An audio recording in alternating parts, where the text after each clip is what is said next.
Okay, start करते हैं quantum mechanics.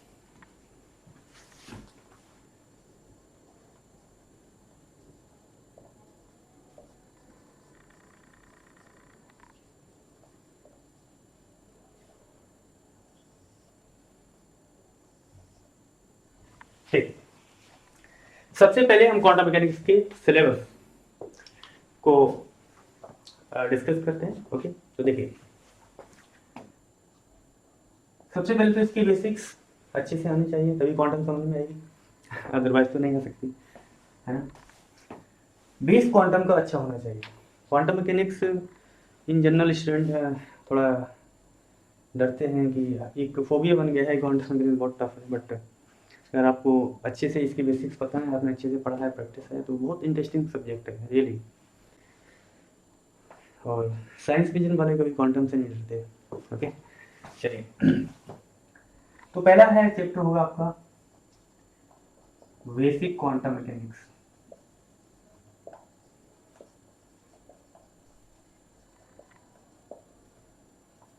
Okay, इसमें हम लोग इसके बेसिक्स के बारे में पढ़ेंगे, इनफैक्ट क्वांटम मैकेनिक्स है क्या, किस तरह से इसकी स्टार्टिंग हुई। हालांकि वो सब पता होना चाहिए, बट एग्जाम में वो नहीं पूछा जाता।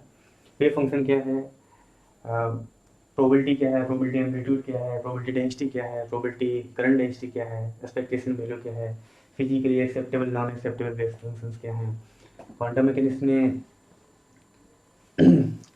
Physically acceptable wave function means allowed wave function, allowed and not allowed wave function, authentic non authentic wave functions क्या हैं। तो उन सब के बारे में पढ़ेंगे। वेव फंक्शन जब प्रॉपर्टीज होती हैं, अगर वो उनको सेटिस्फाइड करता है तो क्वांटम मैकेनिक्स में वो ऑथेंटिक होता है, अदरवाइज नहीं होता, राइट। तो उन सबको हमको डिस्कस करना है। सेकंड है आपका ऑपरेटर फॉर्मूलेशन।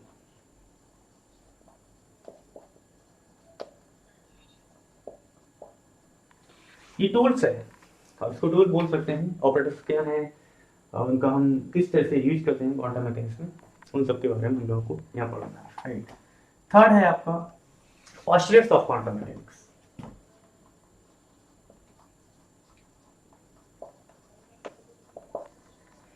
ये चैप्टर बहुत इंपॉर्टेंट है। ये क्वांटम मैकेनिक्स की रीढ़ की हड्डी है, समझो। जिस तरह से इसे क्वांटम मैकेनिक्स का सार भी कह सकते हैं, जैसे गीता सार होता है, उसी तरह से तो ये क्वांटम मैकेनिक्स का सार है। इसको आप स्टार बना दीजिए, बहुत ही इंपॉर्टेंट है, राइट। अगला है आपका Schrodinger wave equation and it's applications.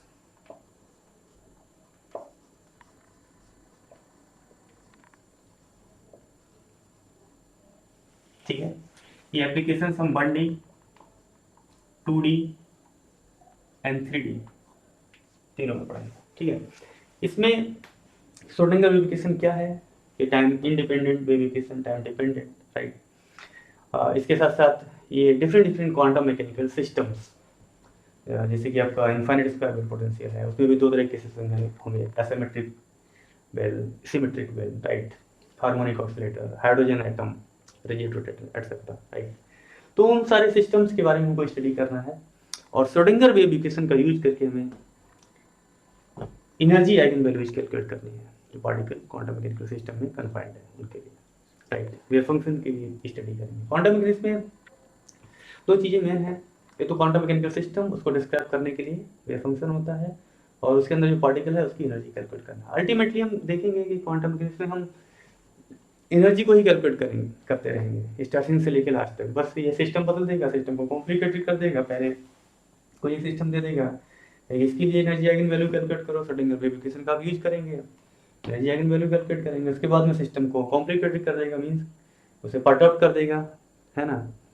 तो परटर्बेशन के केस में कहेगा आप करो एनर्जी आइगन वैल्यू कैलकुलेट, उसके बाद में और ज़्यादा कॉम्प्लिकेटेड सिस्टम ले आएगा आपके साथ, फिर कहेगा अब करो, उसके बाद में तो फिर ऑपरेशन प्रिंसिपल है, और ज़्यादा सिस्टम कॉम्प्लिकेटेड हो जाता है तो डब्ल्यू के भी मेथड है। तो ये सब चीज़ें हैं। तो मेनली हमारा मेन कंसर्न यहाँ पर पार्टिकल की एनर्जी कैलकुलेट करना होता है for different different quantum mechanical system, right. इसके बाद में अगला है आपका angular momentum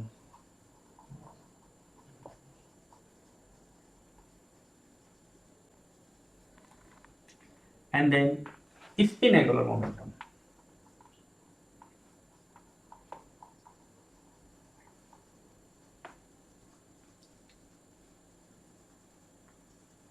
and identical particles की भी स्टडी हम यहीं पर कर लेते हैं।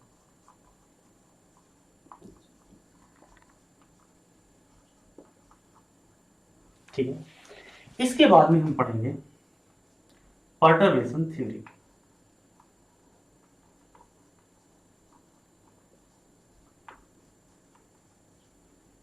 तो देखिए यहां तक ही जो आपका क्वांटम मैकेनिक्स थी, ये है आपका first half of the quantum mechanics.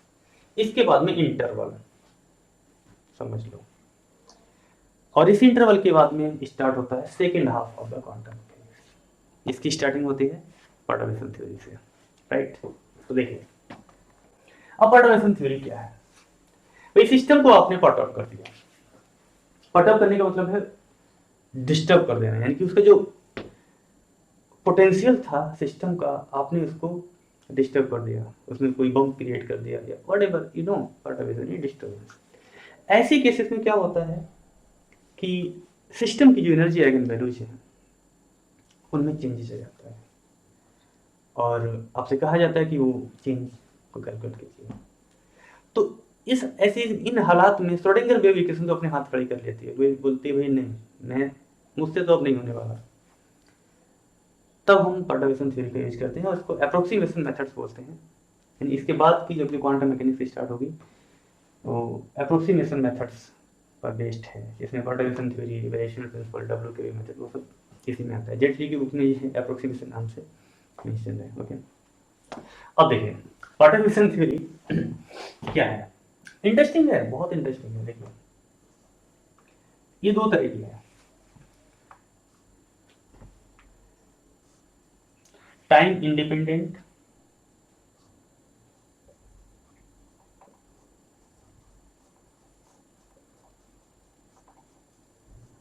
Perturbation theory, और दूसरी है time dependent perturbation theory,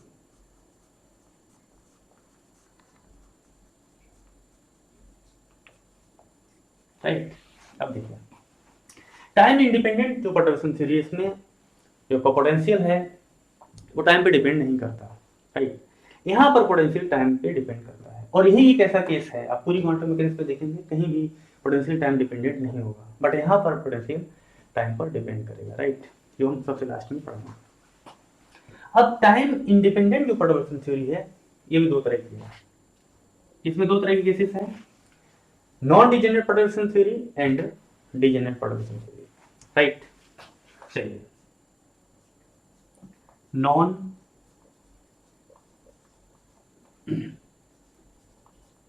degenerate और दूसरी है आपकी डिजेनरेट। ओके, तो इनको हम स्टडी करेंगे जब इनका नंबर आएगा तो, राइट। इसके बाद में अगला है आपका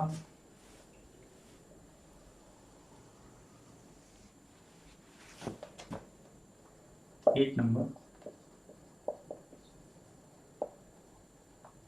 वेरिएशनल प्रिंसिपल। ठीक है,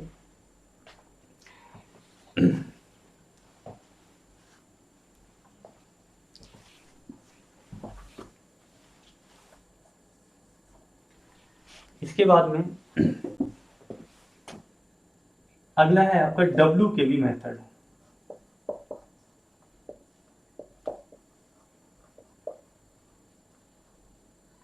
ठीक है, इसके बाद में पढ़ेंगे आप स्कैटरिंग थ्योरी,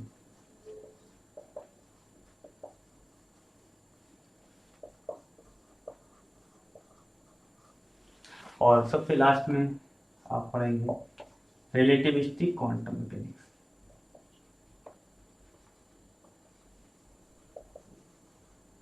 अब देखिए वेरिएशन प्रिंसिपल में क्या होगा, परटर्बेशन थ्योरी में क्या था कि पोटेंशियल को डिस्टर्ब कर दिया, पोटेंशियल को डिस्टर्ब करने के बाद जो एनर्जी आइगन वैल्यूज हैं उनमें चेंजेस होते हैं, उन चेंजेस को हम कैलकुलेट करते हैं इसकी हेल्प से, जिसमें हम फर्स्ट ऑर्डर एनर्जी करेक्शन और second order energy correction terms को कैलकुलेट करते हैं, और उन टर्म्स को हम ऐड करते हैं किसमें, जो अनपर्टर्ब्ड सिस्टम की एनर्जी होती है उसमें, राइट।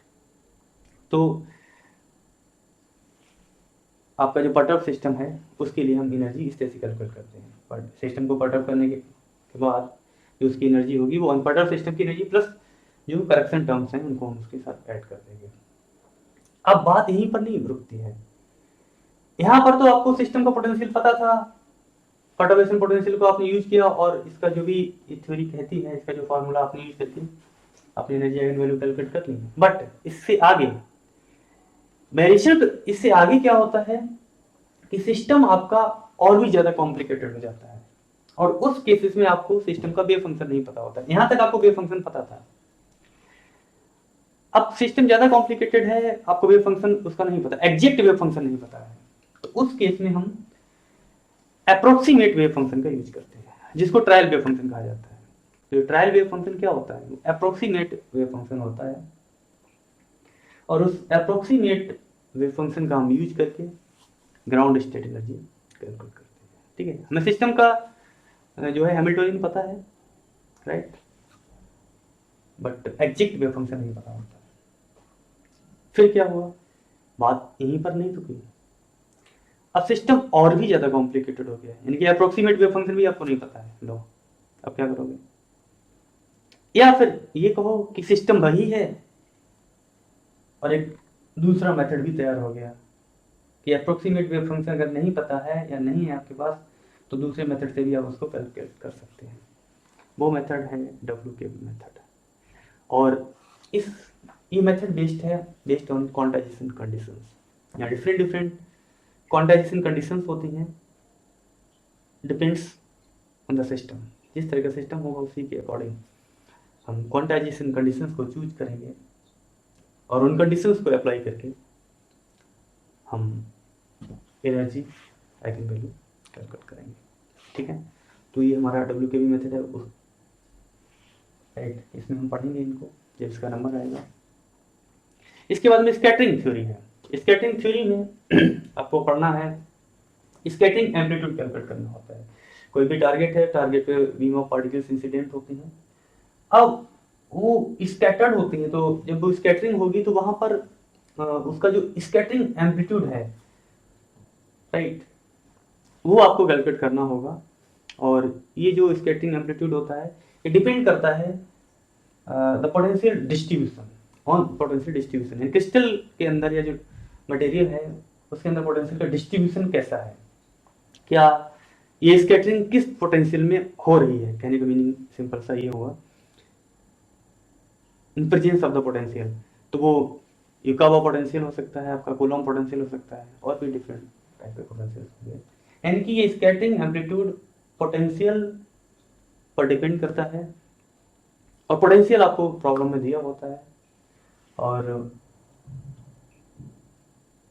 उसका यूज करके आपको स्कैटरिंग एम्पलीट्यूड कैलकुलेट करना है। उसके बाद में आपको स्कैटरिंग क्रॉस सेक्शन भी कैलकुलेट करना होता है। तो स्कैटरिंग क्रॉस सेक्शन जो है वो जो एम्पलीट्यूड कैलकुलेट किया है आपने उसके मॉड का स्क्वायर कर देंगे तो आपको स्कैटरिंग एम्पलीट्यूड मिल जाता है। तो वो सिंपल है बट मेन है यहाँ पर स्कैटरिंग एम्पलीट्यूड। और हाँ, यहाँ पर एक प्रॉब्लम होती है कि कई बार depends on nature of the potential, integral solve करना बड़ा टफ हो जाता है।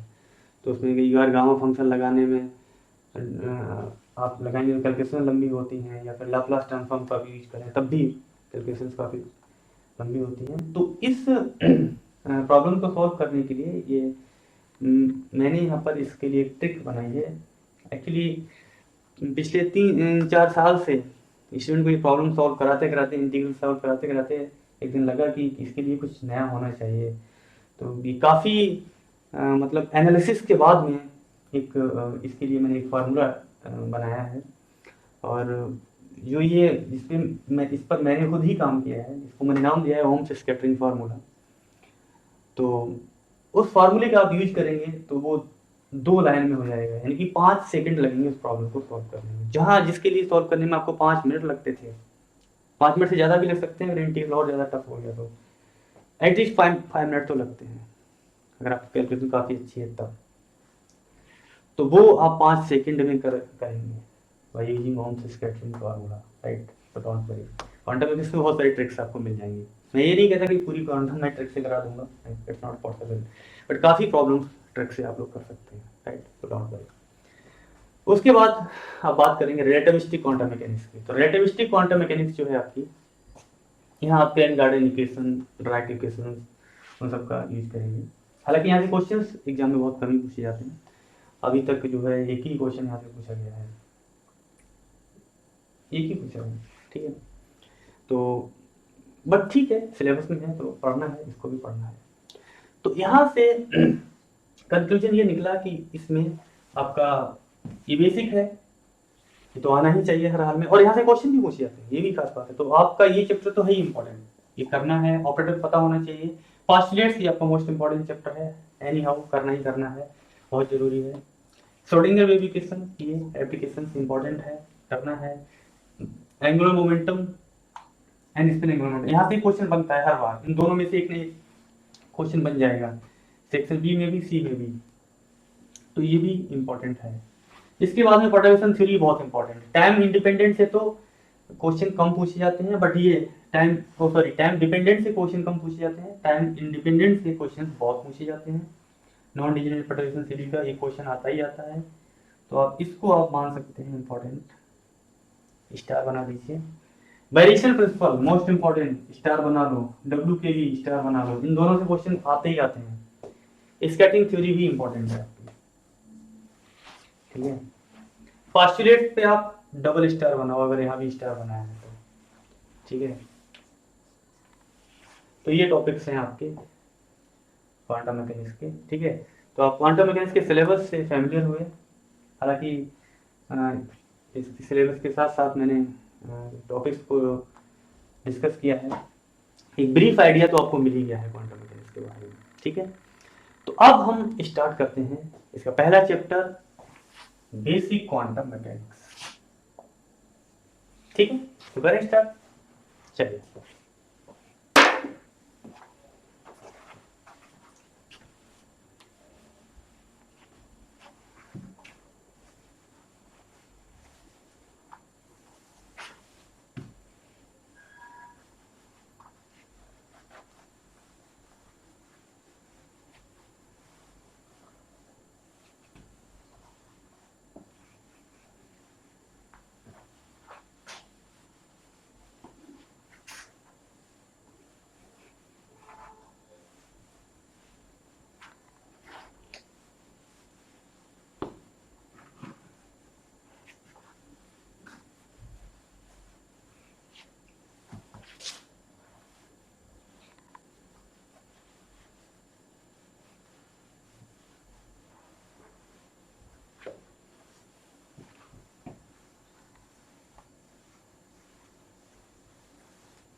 चलिए तो स्टार्ट करते हैं।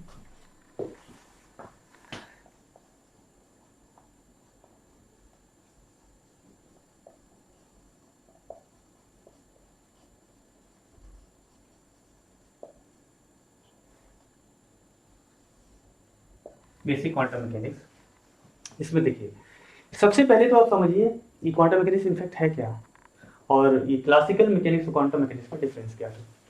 शॉर्ट में यहाँ पर देखते हैं क्लासिकल मैकेनिक्स, और इधर है आपकी क्वांटम मैकेनिक्स। तो क्लासिकल मैकेनिक्स आपका विजुअल वर्ल्ड है, और क्वांटम मैकेनिक्स आपका इनविजुअल वर्ल्ड है। क्लासिकल मैकेनिक्स में पार्टिकल का साइज और मास बहुत ज्यादा होता है, क्वांटम मैकेनिक्स में इसका साइज और मास बहुत छोटा होता है, राइट। एग्जाम्पल के तौर पे atomic dimensions, quantum mechanics is the valid for the atomic dimensions, यहाँ पर मैं मेंशन कर दे रहा हूँ।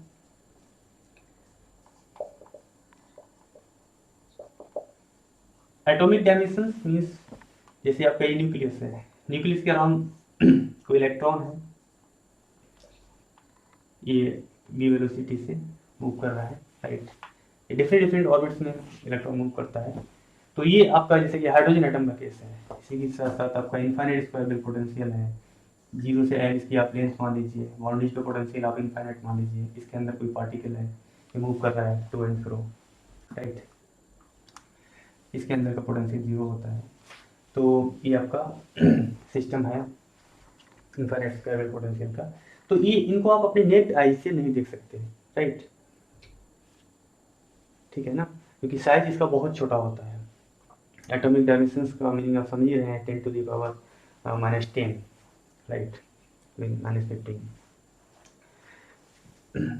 दूसरी बात, क्लासिकल मैकेनिक्स में जो आपके ऑब्जेक्ट्स हैं उनका आप बिहेवियर जानना चाहें तो हम क्या करते हैं, इक्वेशंस ऑफ मोशंस का यूज करते हैं, न्यूटन्स लॉज का यूज करते हैं। इक्वेशंस ऑफ मोशन जैसे v equals to u plus a t, s equals to ut plus half a t square, right, इस तरह से। और आपका न्यूटन्स लॉ क्या है, F equals to ma means external force is equals to rate of change of momentum, right. But quantum mechanics में particle का behaviour जानने के लिए यहाँ पर अगर आप इन क्लासिकल मैकेनिक्स के लॉज को अगर आप अप्लाई करेंगे तो आपको अप्रोप्रिएट रिजल्ट नहीं मिलेगा। तो in this case of quantum mechanics you need another kind of treatment, right. वो ट्रीटमेंट क्या है, तो देखिए स्टार्टिंग इसकी किस तरह से हुई। जब ये देखा गया जैसा कि क्लासिकल से क्वांटम में जब आते हैं तो आपको पता है कि पार्टिकल का साइज बहुत छोटा होता है, पार्टिकल का मास बहुत छोटा होता है। तो ये देखा गया कि जब साइज बहुत छोटा हो रहा है, मास बहुत छोटा हो रहा है, तो कौन सी प्रॉपर्टी डोमिनेट हो जाएंगी। तो साइज बहुत छोटा है, मास बहुत छोटा है, उसकी वेव नेचर डोमिनेट करती है, वाइब्रेशंस इसके बढ़ जाते हैं। समझ रहे हैं, आपने देखा होगा डेली लाइफ में, आप एक्सपीरियंस कर सकते हैं। अगर कोई बहुत भारी बॉडी है, उसको इजीली वाइब्रेट नहीं होगी ना, वो छोटा पार्टिकल होगा तो बहुत जल्दी वाइब्रेट हो जाएगा, उसके वाइब्रेशन बहुत ज़्यादा बढ़ जाते हैं। दूसरी बात, आपने देखा होगा डी ब्रोगली वेवलेंथ, आपने पढ़ा है। डी ब्रोगली वेवलेंथ क्या कहती है, lambda equals to h upon p, right. इसे आप h अपॉन m भी लिख सकते हैं, राइट। इसका मीनिंग क्या हुआ, lambda is inversely proportional to m। Lambda है मास के इनवर्सली प्रोपोर्शनल है। तो इसका मीनिंग क्या होगा, मास बहुत छोटा होगा तो लैम्डा उतना ही ज़्यादा होगा, मीन्स उसकी वेवलेंथ डोमिनेट करेगी, तो वेव नेचर उसकी डोमिनेट करेगी। इसीलिए जो आपके लाइटेस्ट पार्टिकल्स हैं उनकी वेवलेंथ ज़्यादा होती है, और जो मासिव बॉडीज हैं, जैसे कि आप सेलेस्टियल बॉडीज की बात करें तो इवन वहाँ तो हम वेवलेंथ को कंसिडर नहीं करते हैं। हालांकि मैं ये नहीं कह रहा हूँ कि वेवलेंथ नहीं होती है, वेवलेंथ होती है, बट बहुत कम होती है, तो नेग्लिजिबल। तो क्लासिकल पार्टिकल्स के लिए वेवलेंथ की बात इन जनरल हम लोग नहीं करते हैं। तो ऐसा तो नहीं कि वेवलेंथ नहीं है, वेवलेंथ उनकी भी है, सबकी वेवलेंथ होती है, मेरी भी है, आपकी भी है, बट वो नेग्लिजिबल है। बट जो पार्टिकल का साइज बहुत छोटा है, मास कम हो जाता है, तो फिर वहाँ पर उसकी नेचर डोमिनेट करती है, तो इसकी वेव नेचर डोमिनेट करेगी। तो ये देखा गया कि in for the quantum mechanics when size is very small, mass is very small, we need another kind of treatment, that treatment is the quantum mechanics, and which depends on the wave nature, and here use the wave function, right। यानी हर particle को describe करने के लिए उसका एक wave function होगा, हर system को describe करने के लिए वेव फंक्शन होगा।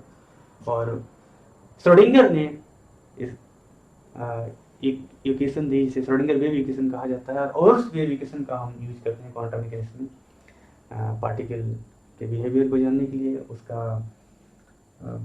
उसकी एनर्जी, आइगन वैल्यूज, में सबको जानने के लिए हम श्रोडिंगर वेव इक्वेशन का यूज करते हैं। तो देखिए यहाँ पर मैं डिटेल में नहीं जाऊँगा, एक ब्रीफ आइडिया दे रहा हूँ श्रोडिंगर वेव इक्वेशन के बारे में। 3D में श्रोडिंगर वेव इक्वेशन को हम कैसे लिखते हैं, del square psi plus 2m upon h cross square e minus b psi equals to 0। ये हमारी श्रोडिंगर वेव इक्वेशन है 3D में। और 1D में इसको हम लिखते हैं d2 psi upon d x square plus 2m upon h cross square e minus b psi equals to 0। ठीक है, तो ये आपका क्या है, this is the wave function Sai.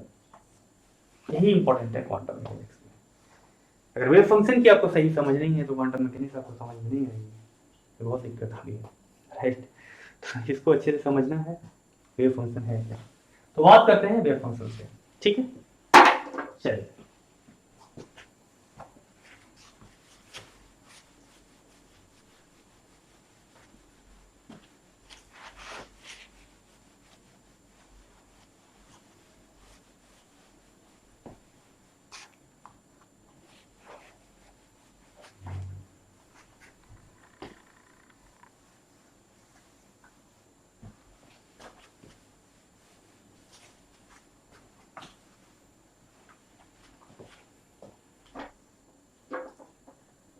तो स्टार्ट करते हैं वेव फंक्शन से।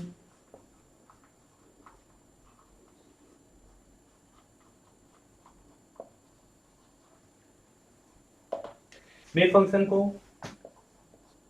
साई से रिप्रेजेंट करते हैं और एक लाइन में इसकी डेफिनेशन लिख लीजिए। It represents the relevant behaviour of the particle in quantum mechanical system. यानी कि क्वांटम मैकेनिकल सिस्टम में ये पार्टिकल का उपयुक्त बिहेवियर दर्शाता है, अगर हिंदी में बोले तो। ठीक है, इसको मैथमेटिकली हम किस तरह से लिख सकते हैं? इसको लिखेंगे psi equal to a plus iota B, equation number 1। ठीक है, मीन्स ये रियल एंड इमेजिनरी दोनों पार्ट को कंटेन करता है, राइट। ये इसका रियल पार्ट है और ये इसका इमेजिनरी पार्ट है, राइट। अब देखिए इसका कॉम्प्लेक्स कॉन्जुगेट लीजिए, तो ये क्या बन जाएगा? A minus iota B, equation number 2। अब आप इन दोनों की मल्टीप्लाई करें, साई स्टार साई, तो आपको मिलेगा ए स्क्वायर प्लस बी स्क्वायर, जो आपका प्योरली रियल नंबर है। इसे इक्वेशन नंबर 3 लिखिए। साई स्टार साई से मॉड ऑफ साई स्क्वायर भी बोलते हैं। अब ये जो क्वांटिटी है इसको क्या कहते हैं? इसको कहा जाता है प्रोबेबिलिटी डेंसिटी। अब प्रोबेबिलिटी डेंसिटी क्या है? इसका अपना फिजिकल सिग्निफिकेंस भी होता है। क्या है कि अकेले वेव फंक्शन का सिग्निफिकेंस तो नहीं है, मतलब आप इसको इसके कॉम्प्लेक्स कॉन्जुगेट से जब मल्टीप्लाई कराते हैं तो ये प्योरली रियल नंबर बनता है और इसका अपना फिजिकल सिग्निफिकेंस है। क्या है? पहले तो इसको लिख लीजिए, दिस इज प्रोबेबिलिटी डेंसिटी। ठीक है, अब देखिए सिग्निफिकेंस इसका क्या है? ये प्योरली रियल नंबर है, राइट। तो अब इसका सिग्निफिकेंस जानने से पहले आप ये समझिए कि प्रोबेबिलिटी क्या है। प्रोबेबिलिटी और प्रोबेबिलिटी डेंसिटी में क्या डिफरेंस होता है? इनफैक्ट प्रोबेबिलिटी होती क्या है? Probability the expectation of presence of particle in quantum mechanical system in the given region. जिस रीजन में आपसे प्रोबेबिलिटी पूछी जाती है उस रीजन में पार्टिकल के होने की जो चांसेस हैं, उसकी जो उम्मीद है, वही आपकी प्रोबेबिलिटी है, राइट। तो प्रोबेबिलिटी डेंसिटी क्या है? प्रोबेबिलिटी जब हम पढ़ते हैं तो प्रोबेबिलिटी में ही प्रोबेबिलिटी डेंसिटी इन्वॉल्व होती है। यानी probability density the special case of the probability, right. दूसरी तरह से हम कह सकते हैं कि स्पेसिफिक रीजन में पार्टिकल की जो प्रोबेबिलिटी है वही आपकी प्रोबेबिलिटी डेंसिटी है, राइट। जैसे कि आपकी मास डेंसिटी होती है, कोई भी बॉडी है उसका अपना मास है, तो उसके मास उसके वॉल्यूम से उसको डिवाइड करते हैं तो वो मास डेंसिटी होती है। इसी तरह चार्ज डेंसिटी है, चार्ज पर यूनिट वॉल्यूम, तो आपको उसका वॉल्यूम चार्ज डेंसिटी कहेंगे। Charge per unit area surface charge density, charge per unit length तो लीनियर चार्ज डेंसिटी, जैसे मास डेंसिटी। तो इसी तरह चार्ज जो ये है आपकी प्रोबेबिलिटी डेंसिटी है, यानी कि ये भी प्रोबेबिलिटी को ही बताती है but in specific region, right. तो इसका मतलब कि वही पार्टिकल के होने के चांसेस के बारे में बताती है। प्रोबेबिलिटी डेंसिटी यहाँ पर ज्यादा होगी, पार्टिकल के होने के चांसेस वहां पर उतने ही ज्यादा होंगे, ये इसका सिग्निफिकेंस है। ठीक है, दूसरी बात, प्रोबेबिलिटी एम्पलीट्यूड क्या होता है?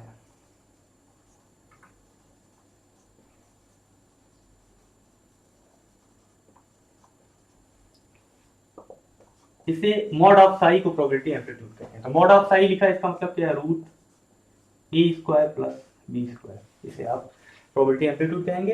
प्रोबेबिलिटी की हम बात कर रहे थे, देखिए इसको मैथमेटिकली कैसे लिखते हैं।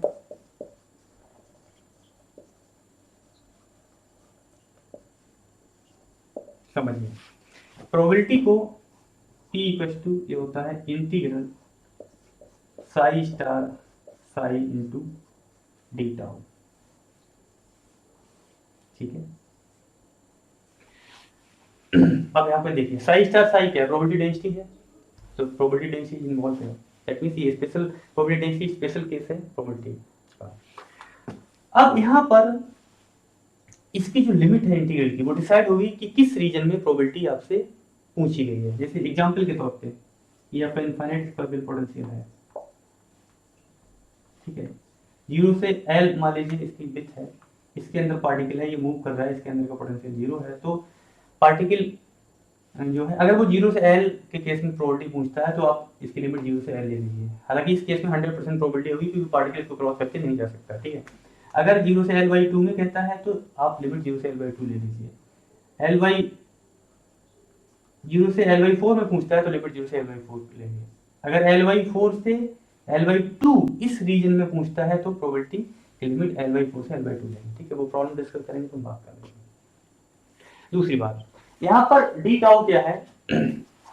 डी टाउ आपका वॉल्यूम एलिमेंट है, इसको समझ लीजिए। डी टाउ आपका क्या है? वॉल्यूम एलिमेंट है, राइट। अब ये अलग अलग कोऑर्डिनेट सिस्टम में अलग अलग तरह से डिफाइन है। यहाँ मेनली हम दो कोऑर्डिनेट सिस्टम की बात करेंगे, Cartesian coordinate system and spherical coordinate system in quantum mechanics. EMT में हम तीनों को डिस्कस करेंगे, Cartesian coordinate system, spherical coordinate system and cylindrical also. तो देखिए, अगर कार्टेशियन कोऑर्डिनेट सिस्टम है तो यहाँ पर जो आपका डी टाउ है ये हो जाएगा dx dy dz इन 3D। 2D के केस में dx एंड dy और 1D के केस में सिंपल dx, ठीक है। अब बात आती है लिमिट्स। इसकी जो लिमिट्स होंगी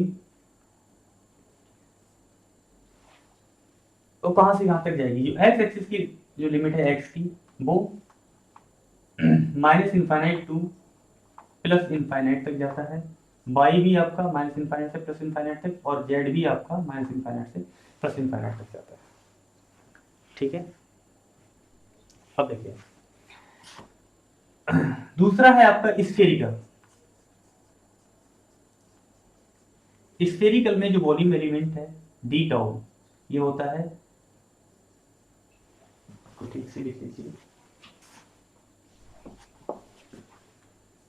r² sin theta dr d theta and d phi. Limit जो होती है इसकी, r की लिमिट 0 से इनफाइनाइट, थीटा की लिमिट 0 से पाई होती है, एंड फाई की जो लिमिट होती है वो 0 से 2 पाई होती है। एक डायग्राम मैं यहाँ पर बना के बता देता हूँ। यहाँ सिंपल यहीं पर देख लीजिए,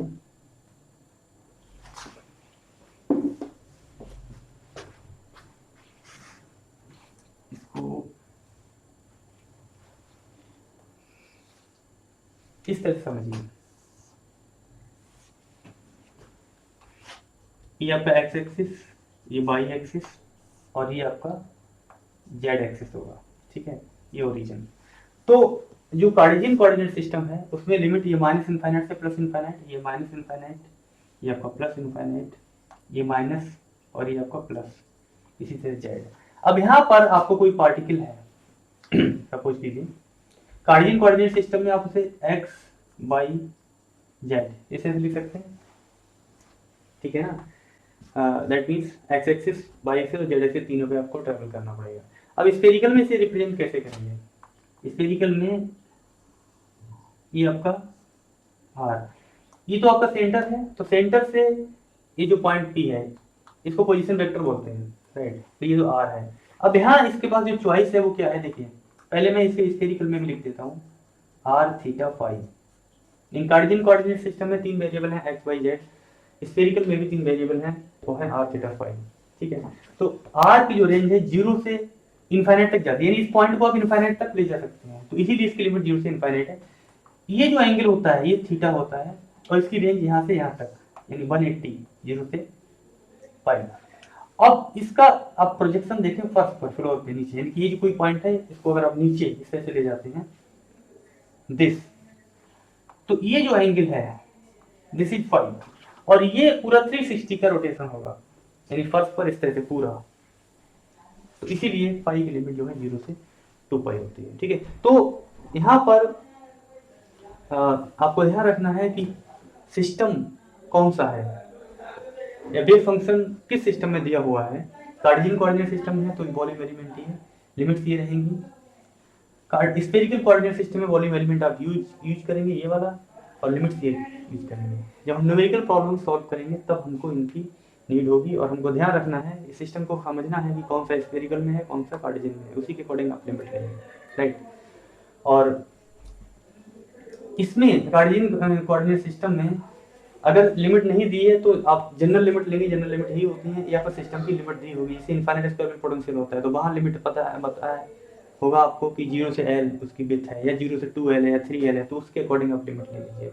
हार्मोनिक ऑसिलेटर में जो लिमिट लेते हैं वो जनरल लिमिट लेंगे हम, माइनस इनफाइनाइट से प्लस इनफाइनाइट ही लेते हैं, ठीक है।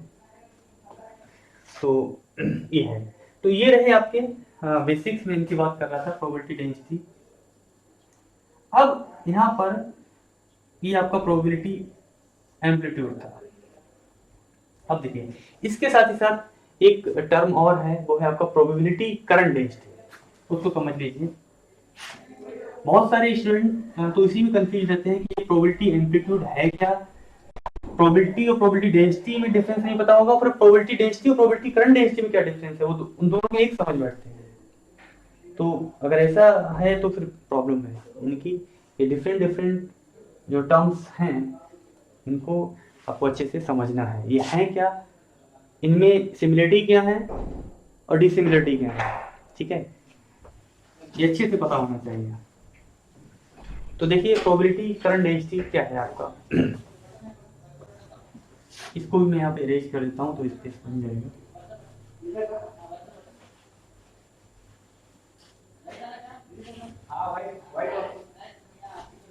अब देखिए प्रोबेबिलिटी करंट डेंसिटी,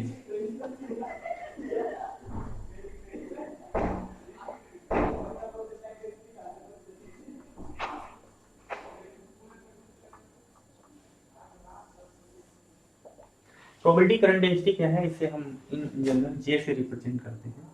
और देखिए इसको कैसे डिफाइन करेंगे, इसको रटने की जरूरत नहीं है, जो नॉलेज अभी तक आपके पास है, आपने अब तक जो भी सीखा है उसी का यूज करके मैं आपको बताऊंगा, इसको इंटरलिंक करके, ठीक है। देखिए यहाँ पर प्रोबेबिलिटी करंट डेंसिटी, तो एडिशनल वर्ड क्या है, करंट,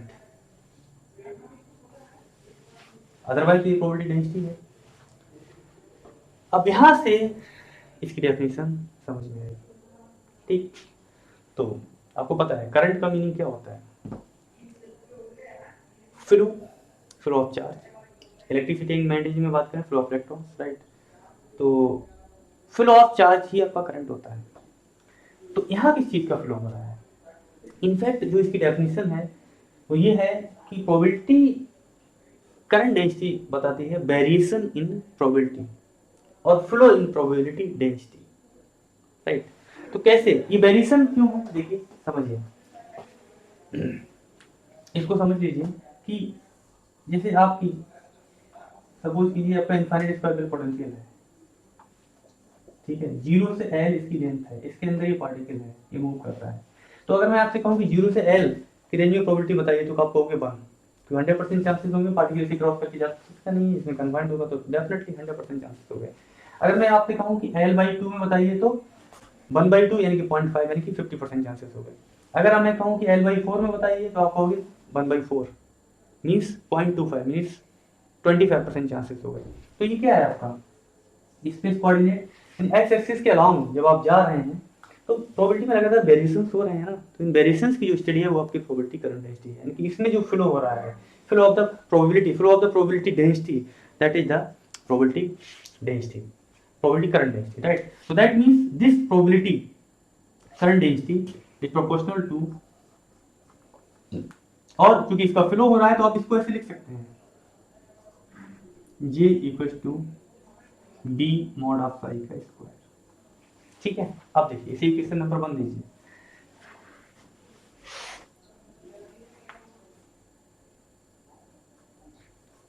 ठीक है। अब आपको पता है dual nature of light, dual nature of light क्या कहती है कि पार्टिकल की तरह तो बिहेवियर करता है, ये वेव की तरह भी बिहेव करता है, यानी कि पार्टिकल भी है और इसके साथ एक वेव भी एसोसिएटेड है, right, according to dual nature of light, right. तो दैट मीन्स अगर पार्टिकल नेचर की अगर हम बात करें, ये भी पार्टिकल है, तो इसका मोमेंटम आप कैसे लिखेंगे, P इक्वल टू mb, ठीक है। और अगर वेव नेचर की बात करें, यानी कि इस तरह से ये कोई वेव है, तो इसका जो मोमेंटम आप लिखेंगे वो लिखेंगे p equals to in terms of its a wave vector h cross k के टर्म्स में लिखेंगे, राइट। तो dual according to the dual nature of light particle is equivalent to the wave, right. तो आप इसको this implies m into b आप लिख सकते हैं equal to h cross k। This implies b, ये क्या हो गया आपका h cross k upon m। This is equation number 2। So now from equation 1 and 2 simple you will get here j equals to h cross k upon m mod of psi का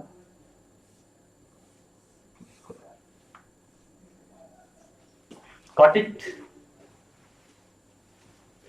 तो ये है आपका ये प्रोबेबिलिटी करंट डेंसिटी, और आपने देखा होगा बुक्स में डायरेक्टली ये इक्वेशन लिखी मिलती है, इसका कोई डेरिवेशन वगैरह आपको इन जनरल नहीं मिलता है, डायरेक्टली लिखा होता है। तो मैंने ये जो भी आपको पहले से आता था उसको एक साथ इंटरलिंक करके यहाँ पर मैंने आपको बताया है। तो मैं समझता हूँ आप इसको अब इजी रहेगा इसको याद करना, तो आपको रटने की भी तो कोई जरूरत वैसे भी नहीं है। तो क्वांटम मैकेनिक्स में रटना कुछ भी नहीं है, ठीक है। पूरी क्वांटम मैकेनिक्स आपके फिंगर टिप्स पे आएगी, ठीक है। और साइंस विजन वाले कभी नहीं डरते क्वांटम मैकेनिक्स से, राइट। चलिए, तो ये आपके बेसिक्स हैं, ये आपको अच्छे से पता होना चाहिए। इसके साथ अभी हमें पढ़ना है नॉर्मलाइजेशन कंडीशन के बारे में, उसके बाद में हम कुछ मैथमेटिकल टूल्स पढ़ेंगे एंड देन प्रॉब्लम्स की तरफ आगे बढ़ेंगे, ठीक। तो चलिए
चलिए आगे बढ़ते हैं।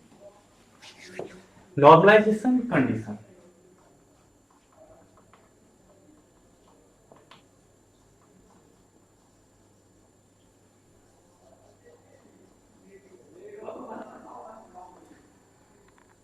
नॉर्मलाइजेशन कंडीशन क्या है, ठीक है। तो समझ लीजिए मैथमेटिकली इसको हम लिखते हैं माइनस इनफाइनाइट से plus infinite psi star psi integral psi star psi into d tau equal to 1। इसको हम लोग इस तरह से लिखते हैं। अब ये है क्या, इसका सिग्निफिकेंस क्या है, वेव फंक्शन को हम नॉर्मलाइज क्यों करते हैं। अगर वेव फंक्शन नॉर्मलाइज नहीं है, मीन्स अगर ये अननॉर्मलाइज है तो क्या प्रॉब्लम होगी, राइट। ये कहा जाता है कि वेव फंक्शन नॉर्मलाइज ही होना चाहिए, नॉर्मलाइज नहीं है तो वो ऑथेंटिक वेव फंक्शन नहीं होगा। तो क्यों नहीं होगा, हम उन सब पर डिस्कशन करेंगे, ठीक है। तो देखिए ये क्या है, इनफैक्ट अगर मैथमेटिकल इसको देखा जाए, ये जो फार्मूला है तो ये वही तो है जो प्रोबेबिलिटी का फार्मूला था, आपने देखा इससे पहले। ये था integral psi star Sai into D tau, limits हम लेते थे अकॉर्डिंग टू द रीजन, कि जिस रीजन में प्रोबेबिलिटी कैलकुलेट करनी होती थी उसी के अकॉर्डिंग हम लिमिट लेते थे, ठीक है। अब वहां पर ये जरूरी नहीं था प्रोबेबिलिटी बनी हो, वहां पर वो डिपेंड करेगा, 0.5 हो सकती है, 0.75 हो सकती है, 0.25 हो सकती है, राइट, इस तरह से होगी। बट हाँ यहाँ एक खास बात है कि the probability is equal to 1, यानी कि 100% की बात कर रहे हैं, the particle will be definitely there, the condition of 100% probability is the condition of the is the normalization condition, you can say, right. अब देखिए ऐसा क्यों है, और दूसरी बात यहाँ जो लिमिट ली गई है माइनस इनफाइनाइट से प्लस इनफाइनाइट, क्या हमेशा यही लिमिट होती है, राइट। तो ये जनरल लिमिट है, जनरल फार्मूला है, यहाँ पर माइनस इन्फाइनाइट से प्लस इन्फाइनाइट ले लिया है, वो इसलिए लिया गया है। एक चीज मैं क्लियर कर दूं, हमेशा जरूरी नहीं यही लिमिट हो, ये डिपेंड करेगा। तो यहाँ पर जनरल लिमिट ले ली है, माइनस इन्फाइनाइट से प्लस इन्फाइनाइट ले लिया है, क्योंकि ये जनरल फार्मूला है, इसमें अभी सिस्टम डिफाइन नहीं किया गया है। और अब माइनस इन्फाइनाइट से प्लस इन्फाइनाइट लिया, इसका मतलब आपने पूरा ब्रह्मांड, पूरा यूनिवर्स कंसिडर कर लिया, पूरा ब्रह्मांड कंसिडर कर लिया, तो पार्टिकल पूरे यूनिवर्स में तो कहीं ना कहीं होगा ही, कहाँ तक भागेगा, है ना। तो इसीलिए ये लिमिट ली है, और ये लिमिट लेने के बाद आप इसे इक्वल टू 1 लिख सकते हो, क्योंकि 100% चांसेस हो गए आपको पार्टिकल के होने के। बट इनफैक्ट ये डिपेंड करता है क्वांटम मैकेनिकल सिस्टम पे। एग्जांपल लेके मैं आपको बताता हूँ। देखिए ये मान लीजिए कि आपका इनफाइनाइट स्क्वायरल पोटेंशियल का केस है, ठीक है, 0 से L, ओके क्लियर। अब देखिए, तो इसके लिए नॉर्मलाइजेशन कंडीशन अगर आपको लिखना हो तो क्या बनेगी है, 0 से L psi star psi into D x equals to 1, ठीक है। क्यों? क्योंकि इसकी लेंथ ये है, पार्टिकल इसके अंदर मूव कर रहा है, तो 0 से L इसकी लेंथ है, तो आपने लिया। और ये चूंकि बंडी का केस है, तो आपने इसकी वॉल्यूम एलिमेंट को dx ले लिया है, ठीक है। अब यहाँ पर समझिए, नॉर्मलाइजेशन कंडीशन, एक चीज याद रखना कि नॉर्मलाइजेशन कंडीशन की हमेशा एक ही लिमिट होती है, राइट। और वो होती है, जैसे प्रोबेबिलिटी में आप डिफरेंट लिमिट्स लेंगे, क्योंकि वो आप डिफरेंट रीजन्स में कैलकुलेट कर सकते हैं, वो आपकी चॉइस है या एग्जामिनर की चॉइस है, वो किस रीजन में कैलकुलेट करवाना चाहता है। बट प्रोबेबिलिटी में नॉर्मलाइजेशन कंडीशन किसी की भी चॉइस नहीं चलती, ना मेरी ना एग्जामिनर की, वहां किसकी चलती है, सिस्टम की डायमेंशंस क्या है, उसी के अकॉर्डिंग आपको लिमिट लेनी होगी, और वो फिक्स एक लिमिट होगी। तो यहाँ पर जो लिमिट ली जाती है वो according to the range of the wave function, है ना। और range of the wave function किस पे डिपेंड करेगी, डायमेंशन ऑफ द सिस्टम पर, क्वांटम मैकेनिकल सिस्टम पर। जैसे कि यहाँ पर इसकी डायमेंशन 0 से L है, तो 0 से L है, तो इसको यहाँ पर पोटेंशियल इनफाइनाइट है, तो इसको क्रॉस करके तो पार्टिकल जा नहीं सकता। तो इसका मतलब यहाँ पर जो है 100% चांसेस होंगे, प्रोबेबिलिटी 1 के ऊपर आप लिख सकते हैं 0 से L, ठीक है। अब इसके अलग अलग रीजन में अगर आप प्रोबेबिलिटी कैलकुलेट करेंगे तो लिमिट उसके अकॉर्डिंग करेंगे, ठीक है। अब बात आती है कि इसका सिग्निफिकेंस क्या है, आपने वेव फंक्शन को नॉर्मलाइज क्यों किया। अगर ये नॉर्मलाइज नहीं था तो क्या दिक्कत थी, तो कहेंगे नहीं ये तो वही वेव फंक्शन एक्सेप्टेबल नहीं होगा, फिजिकली एक्सेप्टेबल वेव फंक्शन की कंडीशन होती है। हाँ सही बात है, physically acceptable and non acceptable जो वेव फंक्शन है उसकी जो प्रॉपर्टीज को हम पढ़ेंगे, कंडीशंस को हम पढ़ेंगे, तो उसमें एक कंडीशन ये होती है कि the wave function should be normalize, it should be square integrable, right. But फिर मैं कहूँगा तो नॉर्मलाइज क्यों होना चाहिए, तो कहोगे आप ये ऑथेंटिक नहीं होगा। मैं कहता हूँ कि ऑथेंटिक क्यों नहीं होगा भाई, ऑथेंटिक क्यों नहीं है, दिक्कत क्या है, उसको एक समझ में तो आना चाहिए ना कि ऑथेंटिक क्यों नहीं है, ये भी तो एक वाजिब क्वेश्चन है ना, ठीक है ना।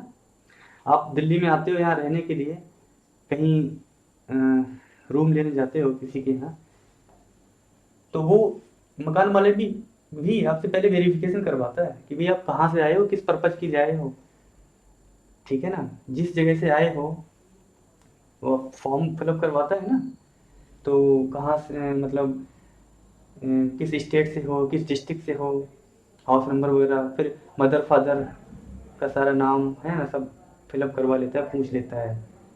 इसे कहते हैं वेरिफिकेशन, है ना। वेरिफिकेशन हो गया, तो वेरिफिकेशन हो गया, that means you are authentic. फिर आपको कहता है allowed, now you are allowed, otherwise आप यू आर नॉट अलाउड। तो वेरिफिकेशन जरूरी है। मतलब क्या हुआ कि आपकी एक आइडेंटिटी, मतलब आपकी रेंज, आप कहाँ से हो, कहाँ से, तो आप जहां से हो और फिर दिल्ली आ गए, तो ये आपकी रेंज हो गई, है ना। तो अब आप ऑथेंटिक हो कि भाई चलो ठीक है, हमारा लड़का यहाँ का, मतलब कोई दूसरा अगर कहे कि ये वहाँ का रहने वाला है, इसमें वहाँ रह रहा है ना, तो ये जानकारी होना, ऑथेंटिसिटी। और आजकल तो CA प्लस NRC आ गया है ऑथेंटिसिटी बताने के लिए, खैर वो एक अलग चीज है।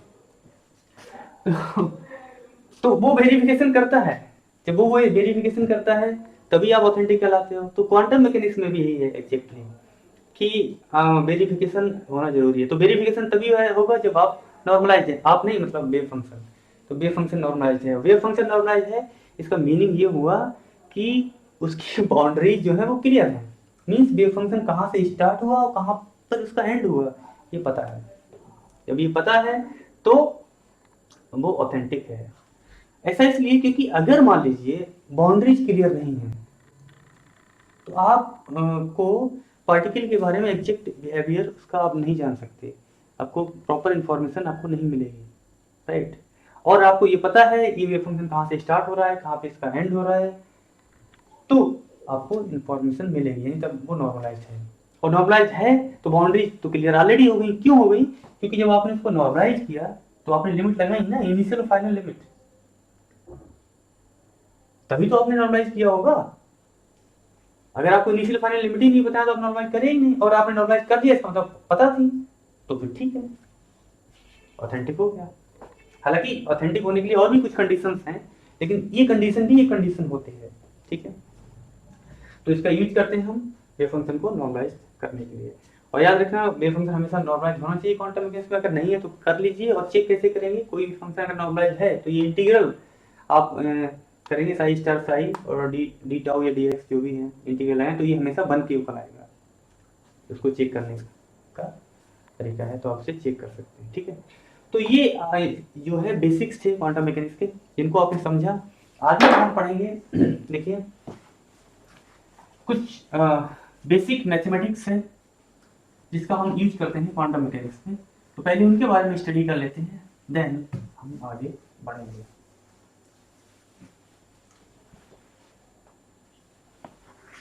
देखिए तो आप इसको टूल समझ सकते हैं जो क्वांटम मैकेनिक्स में यूज होंगे, मैथमेटिकल टूल्स, राइट। तो देखिए लिखिए यूज ऑफ गामा फंक्शन।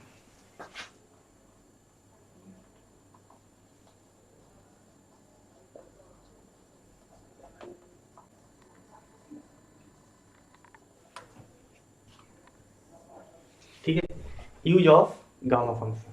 तो देखिए कुछ इंटीग्रल है 0 से infinite e to the power minus alpha x into x to the power n into D x, ठीक है। तो इसकी वैल्यू होगी, इसे कैसे लिखते हैं, gamma n plus one upon alpha की पावर n प्लस वन, ठीक है। दूसरा इंटीग्रल 0 से infinite e to the power minus alpha x square into x to the power n into D x, right. तो ये होगा आपका गामा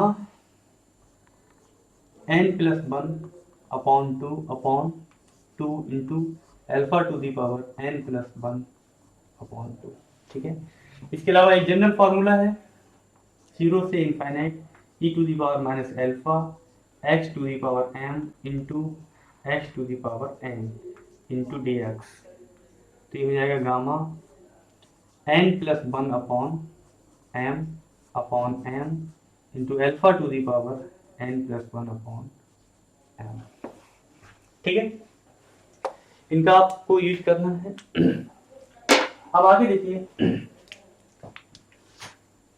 यहाँ पर देखिए डिफरेंस समझ लेना, e की पावर माइनस एल्फा एक्स, यहाँ पर x की पावर 1 है, तो इस तरह से अगर 2 है तो अपॉन में 2 हो जाएगा, और ये जनरल फार्मूला है, अगर m है तो दैट मीन्स m यहाँ पर, राइट।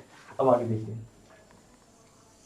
गामा को इन टर्म्स ऑफ फैक्टोरियल कैसे लिखेंगे, गामा n प्लस वन, ये फैक्टोरियल n की इक्वल होता है, दैट मीन्स गामा n को आप कैसे लिखेंगे, n माइनस वन का फैक्टोरियल। इसका मीनिंग सिंपल है, अगर फैक्टोरियल अगर गामा 7 है तो आप उसको सिंपली फैक्टोरियल 6 मानेंगे, और फैक्टोरियल 6 को आप इजीली कैलकुलेट कर सकते हैं, आपको पहले से पता है, कोई दिक्कत वाली बात नहीं है। अब गामा को इन टर्म्स ऑफ गामा कैसे लिखेंगे, गामा n, इसलिए आप लिखते हैं n minus one into gamma n minus one, ठीक है। अब गामा हाफ को लिखा जाता है रूट पाई, तो गामा 6 गामा 5 गामा 8 ये तो कोई बड़ी बात नहीं, सिंपल है।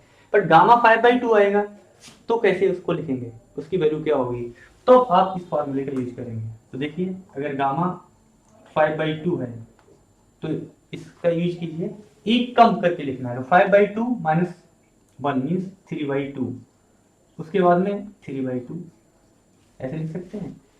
हालांकि इसको फिर से अब आगे आप कर सकते हो, चलो करते हैं आगे। 3/2 इसको कैसे लिखेंगे, एक कम करके 1/2, फिर गामा 1/2, गामा 1/2 को क्या लिखेंगे √5, इस तरह से। तो जब न्यूमेरिकल्स आप सॉल्व करेंगे तो इस तरह के बहुत सारे टर्म्स आएंगे जिनको आपको सॉल्व करना है, सिर्फ क्वांटम मैकेनिक्स में ही नहीं, अदर पेपर्स में भी इसका आपको यूज होगा, राइट। देखिए आगे बढ़ते हैं। अब चूंकि आपने देखा कि गामा फंक्शन जब आप यूज कर रहे हैं तो यहाँ इसकी लिमिट 0 से इनफाइनाइट है, तो यहाँ कुछ इंटीग्रल्स ऐसे बनेंगे जो उनकी लिमिट -∞ से +∞ होगी, तो आपको वो कन्वर्ट करना पड़ेगा। तो आपको पता है अगर लिमिट -∞ से +∞ है f(x) into dx, तो by using the property of the definite integral जब आप पढ़ते हैं तो आपने पढ़ा होगा कि इसको आप ये -∞ से +∞ है, -a से +a हो या -b से +b हो, इस तरह से मैं जनरल बता रहा हूँ। तो इसे आप देख सकते हैं 2 टाइम्स लिमिट 0 से इनफाइनाइट f(x) into dx। ऐसा कब कर सकते हैं, जब आपका f(x) इवन फंक्शन हो, मीन्स f(x) आपका इवन फंक्शन होना चाहिए, ठीक है। और अगर f(x) ऑड फंक्शन है तो ये इंटीग्रल 0 हो जाएगा, if f(x) is a odd function, ठीक है। साथ ही साथ ऑड फंक्शन और इवन फंक्शन कैसे करते हैं जल्दी से बता देते हैं। कैसे चेक करोगे, अगर आपका कोई फंक्शन दिया हुआ है उसमें x की जगह पे -x पुट कर दो, वो आपका f(x) ही रहता है, उसकी नेचर में चेंज नहीं आता है, तो वो आपका क्या कहलाएगा इस केस में, इसको आप इवन फंक्शन बोलेंगे, ठीक है। और यदि x की जगह पे -x पुट करेंगे और ये आ गया -f(x) हो गया, तो ये आपका ऑड फंक्शन होगा, ठीक है। तो ये बेसिक मैथमेटिक्स थी, इसका यूज होना है क्वांटम मैकेनिक्स में, जो आपने सीखा।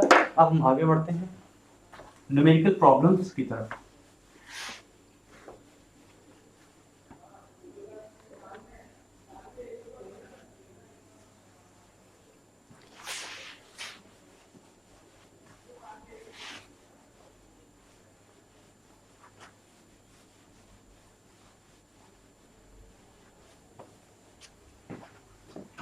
देखिए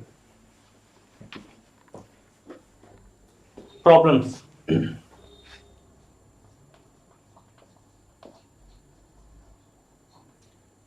देखिए यहाँ पर मैं स्टार्टिंग करूंगा एक बहुत ही सिंपल सी प्रॉब्लम से, ठीक है। उसके बाद में हम आगे बढ़ेंगे। तो एक सिंपल सी प्रॉब्लम कंसीडर कीजिए, क्वेश्चन लिखिए, कंसीडर ए वेव फंक्शन, एक गॉसियन वेव फंक्शन ले लीजिए, देखिए consider a wave function psi equal to c e⁻⁻ α(x²), ठीक है।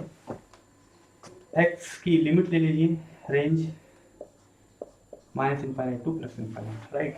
लिखिए find the normalization constant c, ठीक है। कैसे करेंगे इसको, जल्दी से सॉल्व करते हैं इसको। तो देखिए नॉर्मलाइजेशन कंडीशन अप्लाई कीजिए, क्या है -∞ से +∞ psi star psi into dx equal to 1, ठीक है। क्योंकि लिमिट -∞ से +∞, इसकी रेंज -∞ से +∞ है। वैसे भी हार्मोनिक ऑसिलेटर का ये ग्राउंड स्टेट वेव फंक्शन है हाइड्रोजन एटम का, जो गॉसियन नेचर का ही होता है ना, ये गॉसियन फंक्शन है। तो इस केस में वैसे भी लिमिट -∞ से +∞ ही लेते हैं, ना दी होती तब भी, ठीक है। अब देखिए साई स्टार, यानी साई स्टार को आप कैसे लिख सकते हैं, ये क्या बन गया c⁻⁻x²। अब इसको अप्लाई कर दीजिए c स्टार c इंटू सी स्टार, ये क्या हो गया मॉड ऑफ c का स्क्वायर, से बाहर लिख लीजिए -∞ से +∞। बच्चों वाला क्वेश्चन है ये, बता दिया मैंने इसलिए क्योंकि चलो बेसिक की बात चल रही है तो बेसिक्स क्लियर होना चाहिए। e⁻⁻2α(x² into dx equal to 1, ठीक है। अब इसको आपको सॉल्व करना है, ये इंटीग्रल कैसे सॉल्व करोगे, इसको आप पहले तो वही गामा फंक्शन का यूज करके, है ना, लिमिट को 0 से इनफाइनाइट में पहले तो कन्वर्ट कर लीजिए। और ऐसा तभी कर सकते हैं जब आपका फंक्शन इवन फंक्शन हो, तो e⁻²α(x² है ना, तो x² है यहाँ पर, x की जगह -x पुट करेंगे तो क्या होगा प्लस ही रहेगा फंक्शन, यानी इससे कोई चेंज आए तो आएगा नहीं, तो इसका मतलब क्या ये इवन फंक्शन है। अगर ये इवन फंक्शन है तो इसे 2 टाइम्स लिमिट 0 से इनफाइनाइट कर सकते हैं, ठीक है। तो इसका मतलब क्या होगा मॉड ऑफ c का स्क्वायर लिमिट 0 से infinite e⁻²2α(x² into dx equal to 1। अब गामा फंक्शन आपका क्या कहता है, यही तो है गामा फंक्शन, 0 से infinite e⁻∝ X square X to the power N into D X, इसे क्या लिख सकते हो gamma N plus one upon two alpha की power N plus one upon two, ऐसे लिख सकते हो।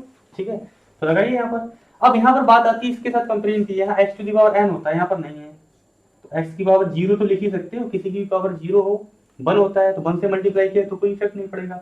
इसकी इससे कंपेरिजन कीजिए तो इसका मतलब क्या है, एन की वैल्यू जीरो हो गई, तो फार्मूला क्या है gamma N plus one upon two, तो यहाँ पे क्या हो जाएगा बोलो, zero plus one upon two यानी गामा हाफ, तो इसको लिखेंगे आप मॉड ऑफ सी का स्क्वायर, इंटीग्रल की वैल्यू हो गई गामा एन की वैल्यू जीरो है तो zero plus one upon two यानी कि gamma half upon two into alpha की power N plus one by two. तो एल्फा क्या होता है, एक्स स्क्वायर का कोफिशिएंट एल्फा होता है, यहाँ एक्स स्क्वायर का कोफिशिएंट क्या है टू एल्फा, तो एल्फा मत लेना गलती से, टू एल्फा है, तो टू एल्फा की पावर वन अपॉन टू, ये तो बना integral equal to one, two से टू खत्म, तो ये क्या बन गया मॉड ऑफ सी का स्क्वायर इक्वल टू, इसको इधर ले जाइए टू अल्फा की power one upon to and gamma half, ये क्या हो जाएगा रूट पाई, तो इसको क्या लिख सकते हैं, इसका मीनिंग क्या होगा टू अल्फा अपॉन पाई की पावर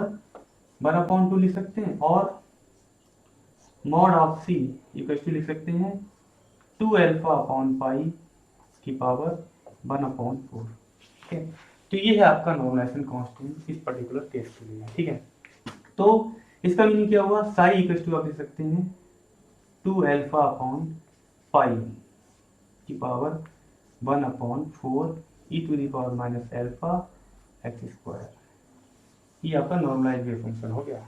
ठीक है, इसे गॉसियन वेव फंक्शन भी बोलते हैं, और ये हार्मोनिक ऑसिलेटर का जो ग्राउंड स्टेट वेव फंक्शन होता है वो गॉसियन नेचर का ही होता है। ठीक, तो ये आपका एक सिंपल सी प्रॉब्लम थी, राइट, और भी बहुत सारी प्रॉब्लम्स है। चलिए मैं कुछ प्रॉब्लम्स की प्रैक्टिस आपको और करवा देता हूँ, कुछ बता देता हूँ, आप लोग घर से खुद कैलकुलेट कर लीजिए।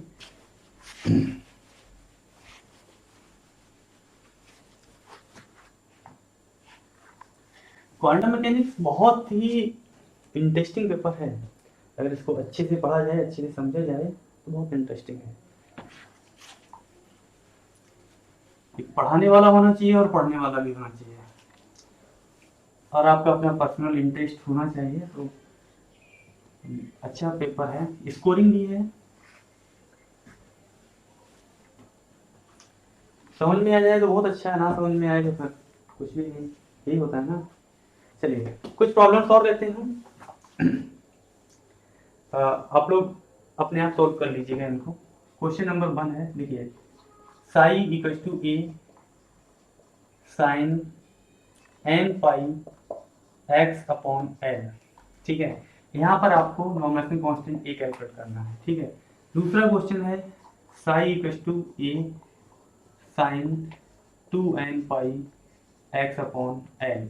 यहाँ पर भी आपको नॉर्मलाइजेशन कांस्टेंट ए कैलकुलेट करना है, ये बताना है कि इन दोनों केसेस में नॉर्मलाइजेशन कांस्टेंट की वैल्यू सेम होगी या डिफरेंट होगी। ठीक है, तो आपको कैलकुलेट करने के बाद में पता लग जाएगा। ठीक है, तीसरा है ये इनफाइनाइट स्क्वायर पोटेंशियल के केस है, ठीक है ना, in case of the infinite square potential.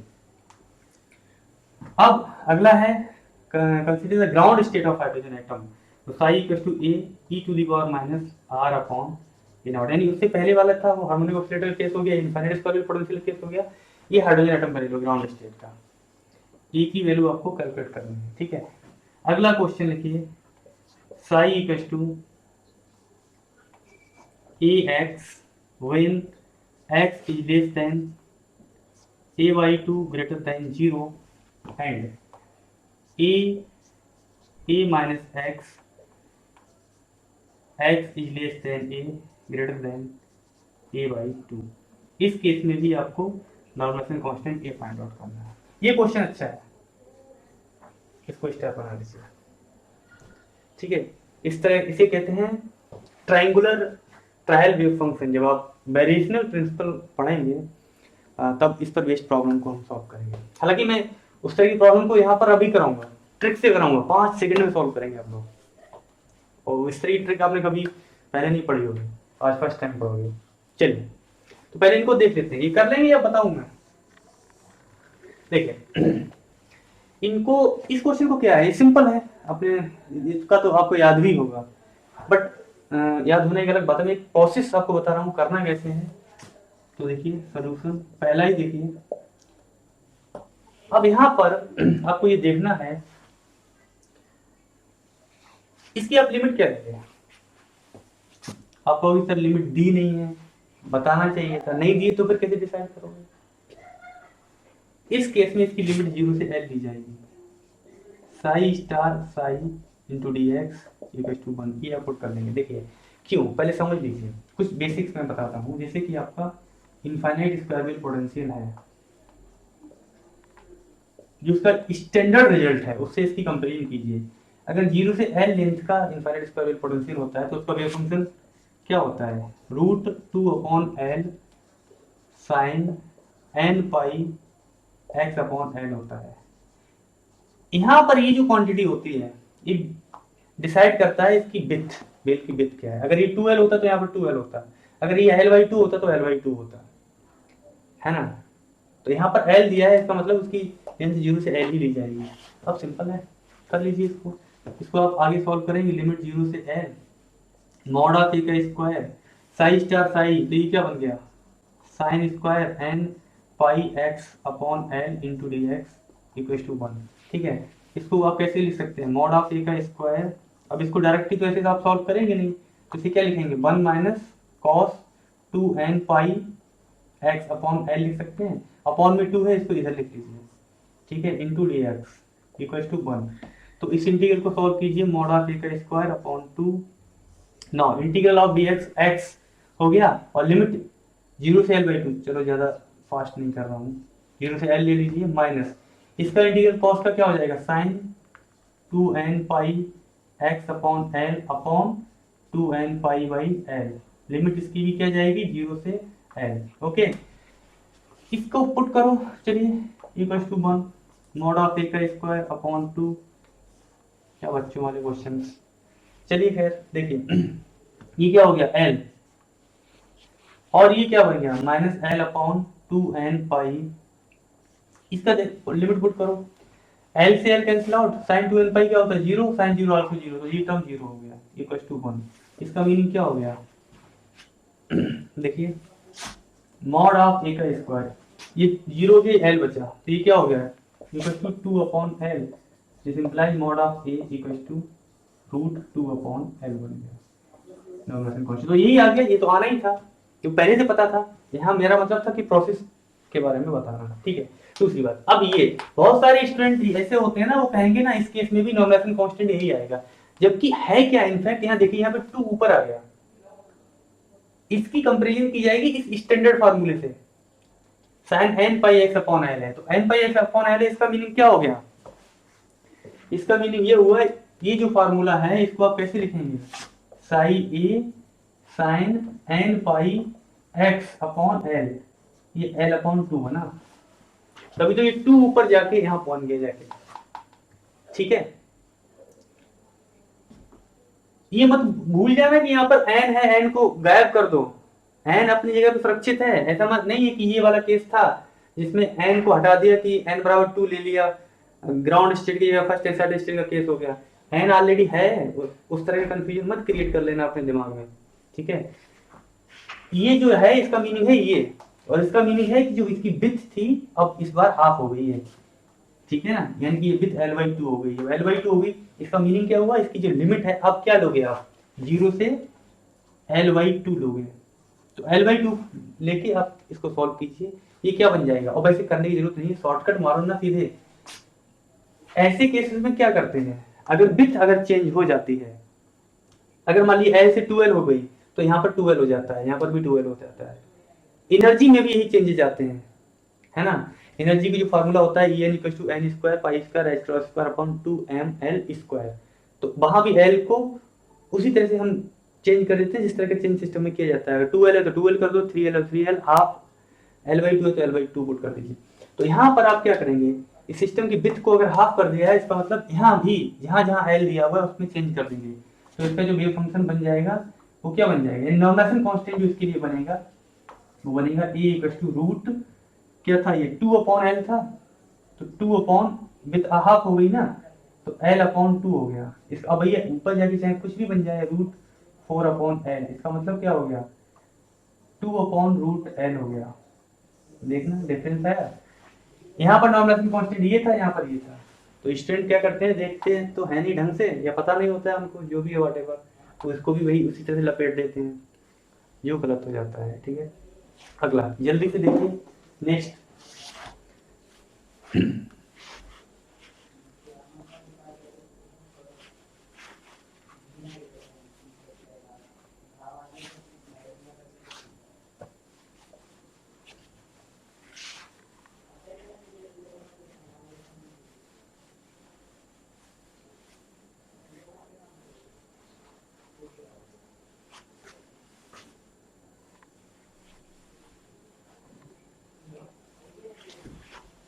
ठीक है, अब देखिए तीसरा क्वेश्चन देखिए, ये देखिए, ये आपका यहाँ पर जो सिस्टम है ये स्फेरिकल कोऑर्डिनेट में आर दिया हुआ है, तो स्फेरिकल कोऑर्डिनेट सिस्टम का केस हो गया। तो यहाँ पर भी कोई limit Sai star psi into d tau, अब डी टाउ यहाँ पर जो यूज करेंगे वो स्फेरिकल कोऑर्डिनेट सिस्टम वाला यूज करेंगे, इक्वल टू 1।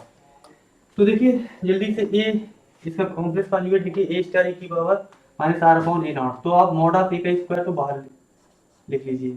ठीक है, इंटीग्रल,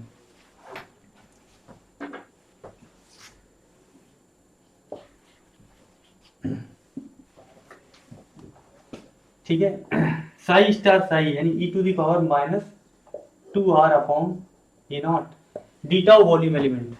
देखिए इसी कॉम्प्लेक्स कॉन्जुगेट से जब मल्टीप्लाई करेंगे तो आ जाएगा ना minus two R upon A naught, ये क्या बन जाएगा R square sine theta, D tau जो होता है स्फेरिकल कोऑर्डिनेट सिस्टम में ये तो होता है R square sine theta D R D theta and D phi, ये होता है। ठीक है, इक्वल्स टू 1। ठीक, अब इसको कर लीजिए, अब यहाँ आर थीटा फाइव तीन इंटीग्रल बन जाएंगे। ठीक है, तो मॉड ऑफ ए का स्क्वायर। ओके, अब क्या करेंगे, यहाँ पर आर वाले को एक साइड में लिख लीजिए, E to the power minus two R upon A naught into R square D R, limit इसकी क्या होगी, जीरो से इनफाइनाइट, क्योंकि स्फेरिकल कोऑर्डिनेट सिस्टम में आर की लिमिट हमेशा जीरो से इनफाइनाइट होती है, एंड लिमिट जीरो से pi sine theta D theta, limit zero से two pi into D phi equal to 1। ठीक है, अब ये देखिए सिंपल, ये क्या बनता है इसका इंटीग्रल, साइन थीटा का इंटीग्रल लिमिट जीरो से पाई, ये 2 हो जाएगा और ये 2 पाई हो जाएगा। तो ये याद रखना, अब अभी तो हमने लिख लिया यहाँ पर, ऐसे बार बार आगे नहीं लिखेंगे इसको, सीधे आप 4 पाई कीजिए कैलकुलेशन से बच्चों, 4 पाई को आगे ले लीजिए, 4 पाई मॉड ऑफ ए का स्क्वायर, इस इंटीग्रल को सॉल्व कर लीजिए, तो ये गामा फंक्शन लगेगा इसमें सीधा सीधा, e to the power minus alpha X into x to the power N into D x, तो क्या होता है gamma N plus 1 upon alpha की पावर एन प्लस 1। तो इससे कंपेरिजन करें तो एन की वैल्यू 2 होगी, तो गामा गामा 2 प्लस 1 यानी गामा 3 अपॉन एल्फा क्या है यहाँ पर, कोफिशिएंट ऑफ द आर, वहां कोफिशिएंट ऑफ एक्स, यहाँ वेरिएबल एक्स है ना, आर है ना, तो कोफिशिएंट ऑफ आर यानी कि 2 अपॉन ए नॉट, ये बनेगा गामा। ठीक है, और मीन्स एल्फा की पावर 3, मतलब n प्लस 1 मीन्स 2 प्लस 1 यानी कि 3 हो गया, इक्वल टू 1। अब देखिए 4 पाई मॉड ऑफ ए का स्क्वायर इंटू गामा 3 फैक्टोरियल 2, इसको ऊपर पहुंचाइए तो इंटू ए नॉट क्यूब अपॉन 2 की पावर 3 यानी कि 8 हो गया, इक्वल टू 1। ये कैंसिल आउट, खत्म इसका खेल, मॉड ऑफ ए का स्क्वायर ये क्या हो गया 1 upon pi A naught cube, ये तो बन गया, और mod of A equal to क्या बन गया 1 upon under root pi A naught cube. ठीक है, अब देखिए तो नॉर्मलाइज वेव फंक्शन क्या हो गया, psi equal to 1 upon root pi A naught cube into E की power minus R upon A naught. ये देखो क्या है, पहचाना, करो इससे जान पहचान, यही तो होता है ground state wave function hydrogen atom का। शायद आपको याद होगा। तो ये होगा इस तरह से, तो इस तरह से करते हैं देखो, ठीक है। आगे देखिए, इस क्वेश्चन को देखिएगा, ये अच्छा है। चलिए,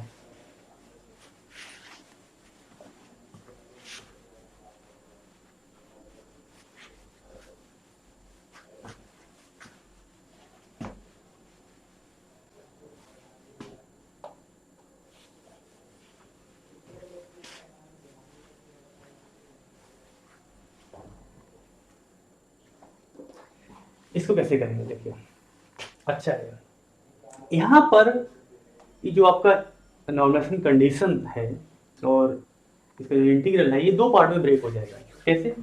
इसका बिहेवियर देखिए फंक्शन का, ए एक्स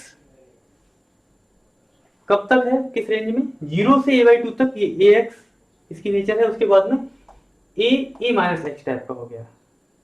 तो ये यही दो पार्ट में है। इसकी वेव फंक्शन को मैं ड्रा करके आपको बताता हूँ, देखिए कैसे।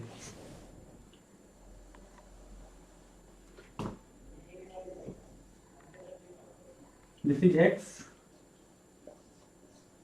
ठीक है, दिखाई दे रहा है ठीक से ना? गुड। अब देखिए ए एक्स, वो स्ट्रेट लाइन की इक्वेशन पड़ी है ना, y इक्वल्स टू mx, है ना? तो ये वही तो है, ए एक्स यानी कि स्ट्रेट लाइन होगी पासिंग थ्रू द ओरिजिन, ये आपका ओरिजिन है, बोलो। और कहां तक, 0 से a/2 तक। और उसके बाद में क्या है, ए माइनस ए एक्स फिर से, यानी कि एक कांस्टेंट वैल्यू के बाद में ये डिक्रीज करेगा। तो पहले तो यहां तक ही बनाओ, this is the 0, this is the a/2। इसके बाद में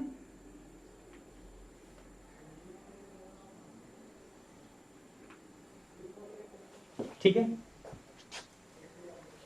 तो ये मैक्सिमम वैल्यू है जो ए नॉट के बराबर होगी। उसके बाद में यहां से यानी स्लोप पहले इधर, फिर इसके बाद में इधर, इसे कहते हैं triangular wave function. Quantum mechanics में कहा जाएगा ट्रायंगुलर ट्रायल वेव फंक्शन। जो बेरिशियन प्रिंसिपल जो हम पढ़ेंगे तो हम इसकी बात करेंगे, और इसकी ग्राउंड स्टेट एनर्जी भी वहां हम कैलकुलेट करते हैं। यहाँ पर मैं अभी ट्रिक से बताऊंगा, डायरेक्ट ट्रिक, 5 मिनट में सॉल्व करो इसको।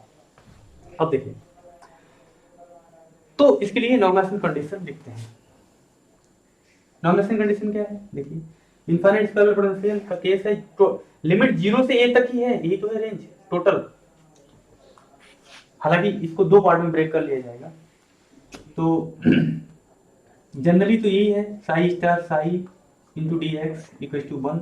अब ये दो पार्ट में ब्रेक हो जाएगा, पहला 0 से a/2, ठीक है, साई स्टार साई। तो साई स्टार साई जब करोगे तो मॉड ऑफ ए का स्क्वायर, इसको तो आप बाहर लिख लीजिए, ठीक है। इसको बाहर लिखने के बाद में इसको लिखिए, ये क्या बन जाएगा, x² into D X plus integral a/2 से a, और ये क्या बन जाएगा, a माइनस एक्स का whole square into D X equal to, ये क्या बन जाएगा, 1 के ऊपर बन जाएगा, ठीक है। तो अब देखिए इसको सॉल्व कीजिए, मॉड ऑफ ए का स्क्वायर, इसको जब आप सॉल्व करेंगे तो ये क्या बन गया, x³ लिमिट 0 से a/2, ठीक है। अब प्लस इसको आप करेंगे तो कर कीजिए, इसको ओपन कर लीजिए तो क्या बन जाएगा, ये a² लिमिट a/2 से a into D X plus integral a/2 से a x² into D x minus 2a limit a/2 से a into x into D x. इस इंटीग्रल को आगे सॉल्व कीजिए, आगे सॉल्व करेंगे तो ये मॉड ऑफ ए स्क्वायर जो है, इसकी वैल्यू आपको मिल जाएगी 12/a³। जब ये वैल्यू पुट करेंगे दिस इंप्लाइज मॉड ऑफ ए की वैल्यू हो गई 12/a³।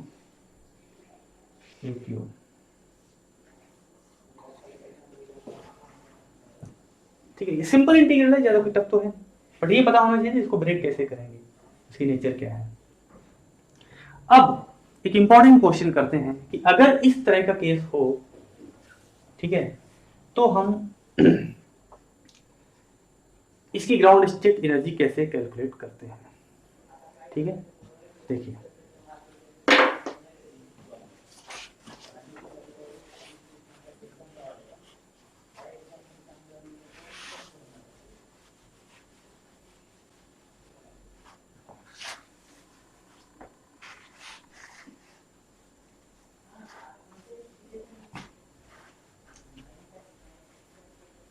ये जो वेव फंक्शन अभी हमने बात की थी, इसी के बारे में लिखते हैं।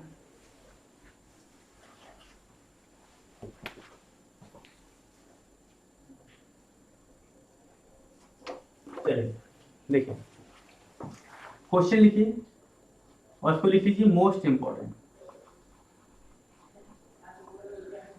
ठीक है, क्या है, देखिए, consider A particle of mass m moving in infinite well potential whose potential is defined as dx equals to 0 when x is less than a greater than 0 and infinite otherwise। इस तरह से ये दिया हुआ है। ठीक है, लिखिए, इसको नोट कीजिए, लिखिए the ground state energy of the particle, the ground state energy of the particle with trial wave function psi x equals to ax when x is less than a by 2 greater than 0 and a minus x when x is less than a and greater than a by 2। ये वही triangular trial wave function है जैसे कि अभी आपने देखा था। Is क्या होगी, यानी कि इस केस में इनफाइनाइट स्क्वायर वेल पोटेंशियल का जो केस है, इसका पोटेंशियल इस तरह से डिफाइन है, अगर उसमें हम इस ट्रायल वेव फंक्शन को यूज करें तो ग्राउंड स्टेट एनर्जी क्या होगी, ये क्वेश्चन है। ऑप्शंस दिए हुए हैं, ऑप्शन ए है आपका H cross square pi square upon 2m A square. Option B है आपका H cross square upon M A square. Option C है 6h cross square upon M A square. And option D है 3h cross square upon 2m A square. ये है, ठीक है, right. इसको आपको सॉल्व करना है। देखिए देखिए, वैसे अगर हम इसको सॉल्व करें, इसकी ग्राउंड स्टेट एनर्जी कैलकुलेट करें, तो ये जो है वेरिएशन प्रिंसिपल से सॉल्व होगा। और उसको सॉल्व करने के लिए आपको इसको इसको जब इंटीग्रेट करेंगे तो वहाँ में डिफरेंशिएशन और इंटीग्रेशन सब करके ये पहले स्टेप पोटेंशियल बनेगा, फिर डेल्टा फंक्शन बनेगा, फिर इसकी वैल्यू जब लिखेंगे तो काफ़ी लंबा चौड़ा सोल्यूशन होता है वहाँ पर ये। और ये ग्रिफिथ की बुक में ये प्रॉब्लम दी हुई है, आप वहाँ से देख भी सकते हैं वेरिएशन प्रिंसिपल में। तो अच्छा खासा टाइम लग जाता है इसको सॉल्व करने में, बट यहाँ पर मैं देखिए 5 सेकंड में आप इसको सॉल्व करेंगे। तो पहले मैं बता दे रहा हूँ ट्रिक क्या है, कैसे इसको सॉल्व करेंगे। देखिए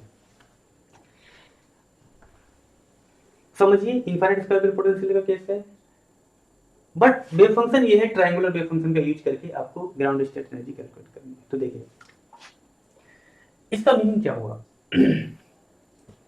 कि अगर हम इनफाइनाइट स्क्वायर वेव पोटेंशियल की बात करें, उसका जो वेव फंक्शन हम कंसीडर करके देखें करें, तो वो क्या होता है, psi equal to root 2 upon A sine N pi x upon A, ये तो होता है ना। ग्राउंड स्टेट के लिए बात करें तो एन की वैल्यू हम 1 ले लेंगे, तो इसके लिए जो वेव फंक्शन हो जाएगा ग्राउंड स्टेट वाला, ये क्या बन जाएगा, root 2 upon A sine pi x upon A, ये तो बनेगा, है ना। और इसकी जो एनर्जी होती है, एनर्जी क्या लिखी जाती है infinite square wave potential case में, E N equal to N square pi square H cross square upon 2m E square यही होती है ना।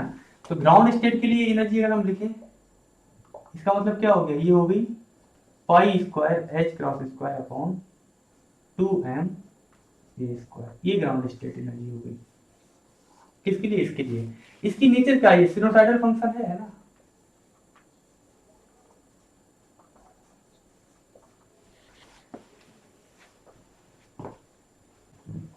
अब देखिए समझने वाली बात, ये स्मार्टनेस क्या होते हैं,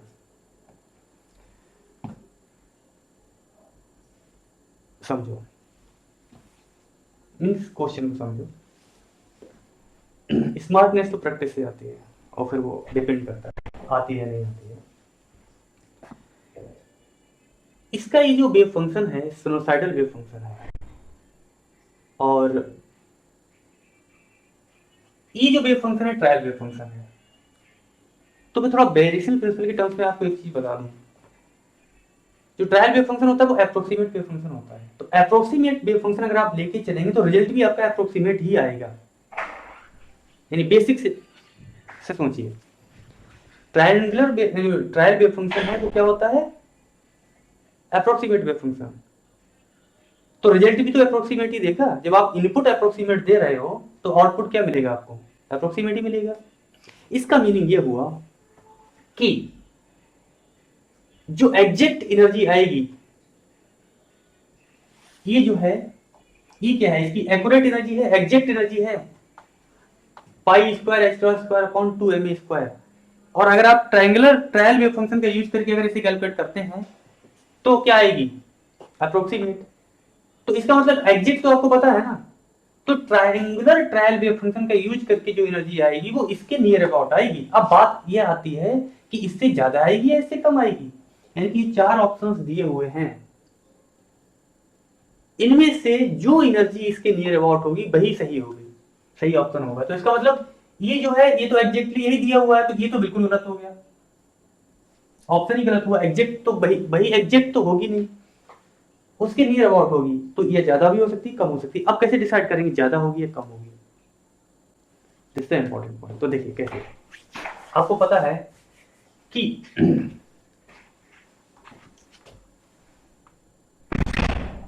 ट्रायंगुलर वेव फंक्शन को अगर मैं ड्रॉ करूं, तो अभी हमने ड्रॉ किया था,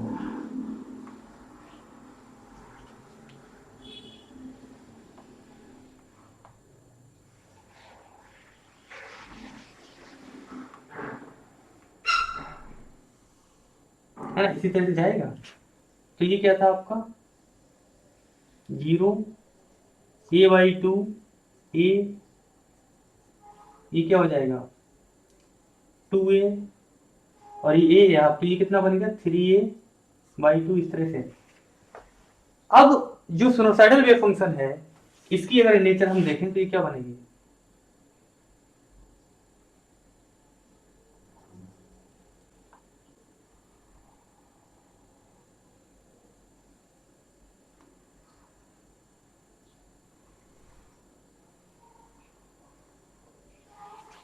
तो ये वाला वेव फंक्शन तो इसके अंदर ही समा गया। बोलो, अब ये ध्यान रखना यहां पर ऐसा क्यों लिखा है। अब ऐसा भी तो कर सकता है, इस सिनुसाइडल के अंदर में ट्रायंगुलर बनाता, ऐसा इसलिए नहीं किया क्योंकि यहां पर इसका जो एम्पलीट्यूड है ट्रायंगुलर वाले का, ये for the triangular wave function, ये कितना है √12 अपॉन ए की, वो भी आपने कैलकुलेट किया। ये एम्पलीट्यूड ज्यादा है और इसका है √2 अपॉन ए, इसका एम्पलीट्यूड कम है तो ये इसके अंदर आएगा। अब देखिए इससे एक चीज क्लियर हो गई, जो एरिया कवर्ड हो रहा है अंडर दिस साइकिल, या सिर्फ और सिर्फ ग्राउंड स्टेट की बात करें, क्योंकि इसका वेव फंक्शन डायग्राम अगर हम बनाएंगे इनफाइनाइट स्क्वायर बेल का, ठीक है, तो ग्राउंड स्टेट में यही तो होता है 0 से a/2। तो इतना ही कंसीडर कर लीजिए आप, इतना ही, क्योंकि यही रेंज आपको लेनी है, इधर का तो लेना नहीं है, तो छोड़ो। तो ये जो एरिया कवर अप हो रहा है ट्रायंगुलर जो फंक्शन है वो ज्यादा एरिया कवर कर रहा है रेदर देन द सिनुसाइडल। इसीलिए जब एरिया ज्यादा कवर कर रहा है ट्रायंगुलर तो एनर्जी भी ज्यादा ही होगी ट्रायंगुलर का जब यूज करेंगे तो। यानी कि जो एग्जैक्ट एनर्जी है जो आपको इस यहाँ से आपको मिल रही है वो कितनी है, पाई square H cross square upon 2m a²। तो ट्रायंगुलर का यूज करके जो एनर्जी आएगी वो इसके जो नियर अबाउट तो आएगी, बट थोड़ी सी ज्यादा आएगी, क्योंकि ये थोड़ा सा ज्यादा एरिया कवर कर रहा है ये वाला।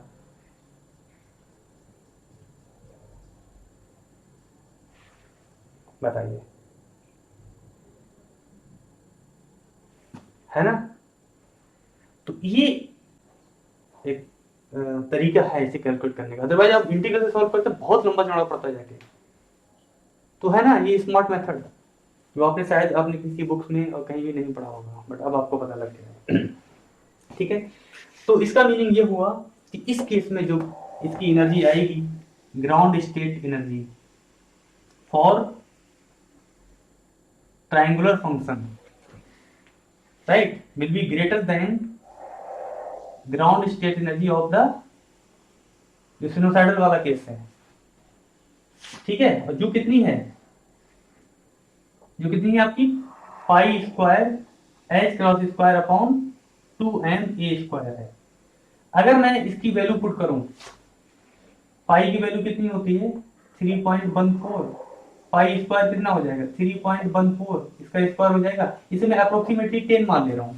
चलो, तो ये कितना हो गया 10 पाई square H cross square upon 2m a²। इसका मीनिंग क्या हो गया 5, पाई क्यों लिख लिया यहाँ पर,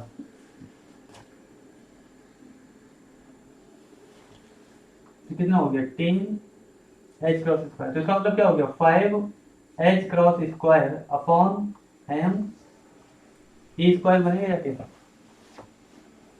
ये एनर्जी बन गई। तो ये एनर्जी क्या है, ये एनर्जी तो एग्जैक्ट एनर्जी है ना, यही तो है, सिनोसाइडल वाली लिख रहे हैं ना, और ट्रायंगुलर की इससे ज्यादा होगी। तो देख लो इसके नियर अबाउट एनर्जी कौन सी है, 5h cross square upon m² exact energy है। तो इससे थोड़ी ज्यादा, ये वाली तो बहुत ज्यादा होगी, मतलब ये तो यही वाला केस हो गया, ये 5h cross square upon 2m² ये तो होगी नहीं इसके नियर अबाउट, ये भी नहीं होगा, ये भी नहीं होगा, तो बच्चा ये आपका करेक्ट आंसर है। तो इसमें इतना टाइम इसलिए लगा क्योंकि मुझे एक एक स्टेप आपको समझाना था यहाँ पर, इसलिए मैंने यहाँ पर समझा के आपको बताया है।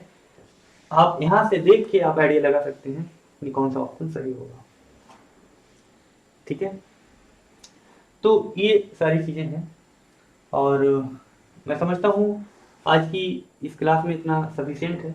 ये एक तरह से डेमो क्लास है, डेमो क्लास की तरह आप इसको कंसिडर कर सकते हैं।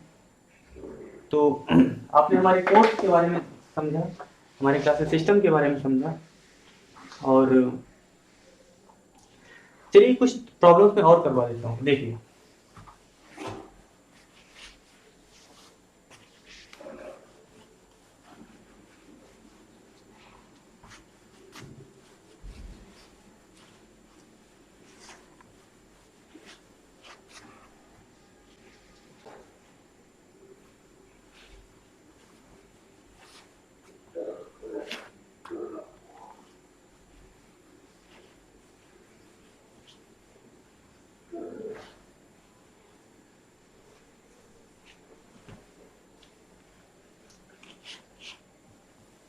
देखिए किस तरह की प्रॉब्लम्स पूछी जाती हैं जनरल में, उस पर थोड़ा सा टॉक करूंगा।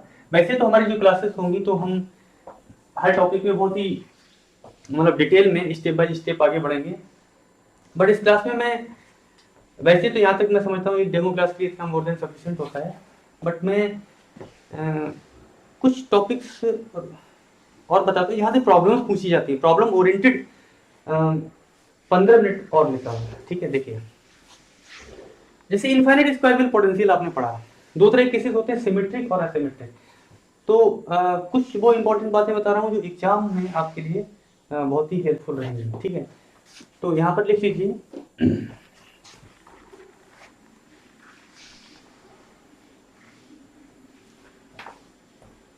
जब क्लास में हम इन सब चीजों को पढ़ेंगे, infinite squirrel potential, symmetric asymmetric, तो उनको डिटेल में पढ़ेंगे बाकायदा। बट यहाँ पर एग्जामिनेशन पॉइंट ऑफ व्यू से मैं कुछ चीजें आपको बताना चाह रहा हूँ, वो समझिए। देखिए जैसे आपका इनफाइनाइट वेव पोटेंशियल है,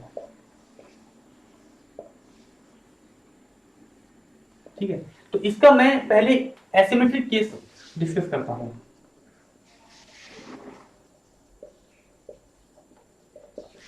एसिमेट्रिक वाला जो केस है इसमें क्या है, हालांकि अभी आप डिस्कस कर चुके हैं, देख चुके हैं, तो मैं 0 से L इसकी ब्रीथ है, बॉडी जो पोटेंशियल इनफाइनाइट है, इसके अंदर पार्टिकल है जो मूव कर रहा है, इसके अंदर का पोटेंशियल है 0, ठीक है। तो इसका जो वेव फंक्शन होता है वो किस तरह से दिया जाता है, √2/a sin n पाई x/a। L लिया तो यहाँ पर L ले लीजिए। ये मैं सब इसलिए बता रहा हूँ, अभी जो गेट का एग्जाम हुआ था कल, तो वहां पर भी इन्हीं के क्वेश्चन बने थे। तो कहने का मतलब ये बेसिक से कितने क्वेश्चंस बन जाते हैं, और बड़े सिंपल क्वेश्चन देखिए, राइट। ये है, तो यानी कि ये स्टैंडर्ड रिजल्ट है। अगर बेल की विथ L है तो इसके लिए फंक्शन ये होगा। एनर्जी En इसके लिए कैसे लिखेंगे, n square pi square h cross square upon 2m L square, यहाँ से लिखेंगे। अब याद रखना, नोट करके लिख लीजिए, अगर इसकी विथ डबल हो जाती है, if L is replaced by 2L, तो यहाँ भी आप क्या करेंगे, इसको 2L से रिप्लेस करा देंगे, ठीक है। तो आपकी जो वेव फंक्शन हो जाएगा √2/2L साइन n पाई x अपॉन, यहाँ भी 2L आपको करना पड़ेगा। एनर्जी भी आपकी क्या हो जाएगी, n square pi square h cross square upon 2m into 2L का स्क्वायर, ऐसे चेंज 3L हो जाए 4L हो जाए, उसी के अकॉर्डिंग आप चेंज करते हैं। ये तो रहा सिमेट्रिक का केस। अब एसिमेट्रिक, ये रहा एसिमेट्रिक का केस। सिमेट्रिक में क्या होता है, सिमेट्रिक बेल है,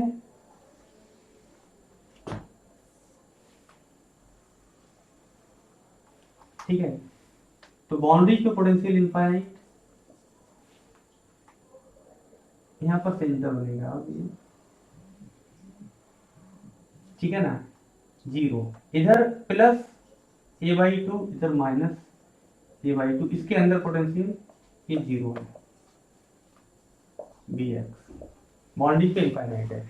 तो इस केस में जो आप इसका वेव फंक्शन लिखेंगे, अब ये जो है डिपेंड करेगा, ये साइन का भी हो सकता है, कोसाइन का भी हो सकता है, ठीक है। तो ये होगा इक्वल टू √2/a। अब ये देखना, विथ अभी भी इसकी क्या है, वही यही है। तो अगर a विथ है तो कैसे लिखेंगे, साइन n पाई x/a, कब, इफ n इज इवन, अगर n आपका इवन है। इवन का मतलब n इक्वल टू, अगर आपका 2 है, 4 है, क्योंकि इसकी वैल्यू 1 से तो स्टार्ट होती है, 1 to 6, इस तरह से, इस तरह के इन स्टेट्स के लिए, इवन स्टेट्स के लिए इस साइन में लिखा जाएगा, और 2/a cos n पाई x/a होगा जब n आपका ऑड हो, n आपका ऑड हो, यानी कि n इक्वल टू 1, 3, 5, इस तरह से अगर होगा तो आप इस तरह से लिखेंगे, ठीक है। और यहाँ पर इसका ध्यान रखना है, इसकी विड्थ क्या है, अगर a है तो a, अगर ये 2a हो जाएगा तो फिर यहाँ पर 2a करना पड़ेगा, ठीक है ना, और यहाँ पर भी 2a हो जाएगा, ये ध्यान रखना। यही क्वेश्चन अभी गेट में पूछा गया था, गेट 2020।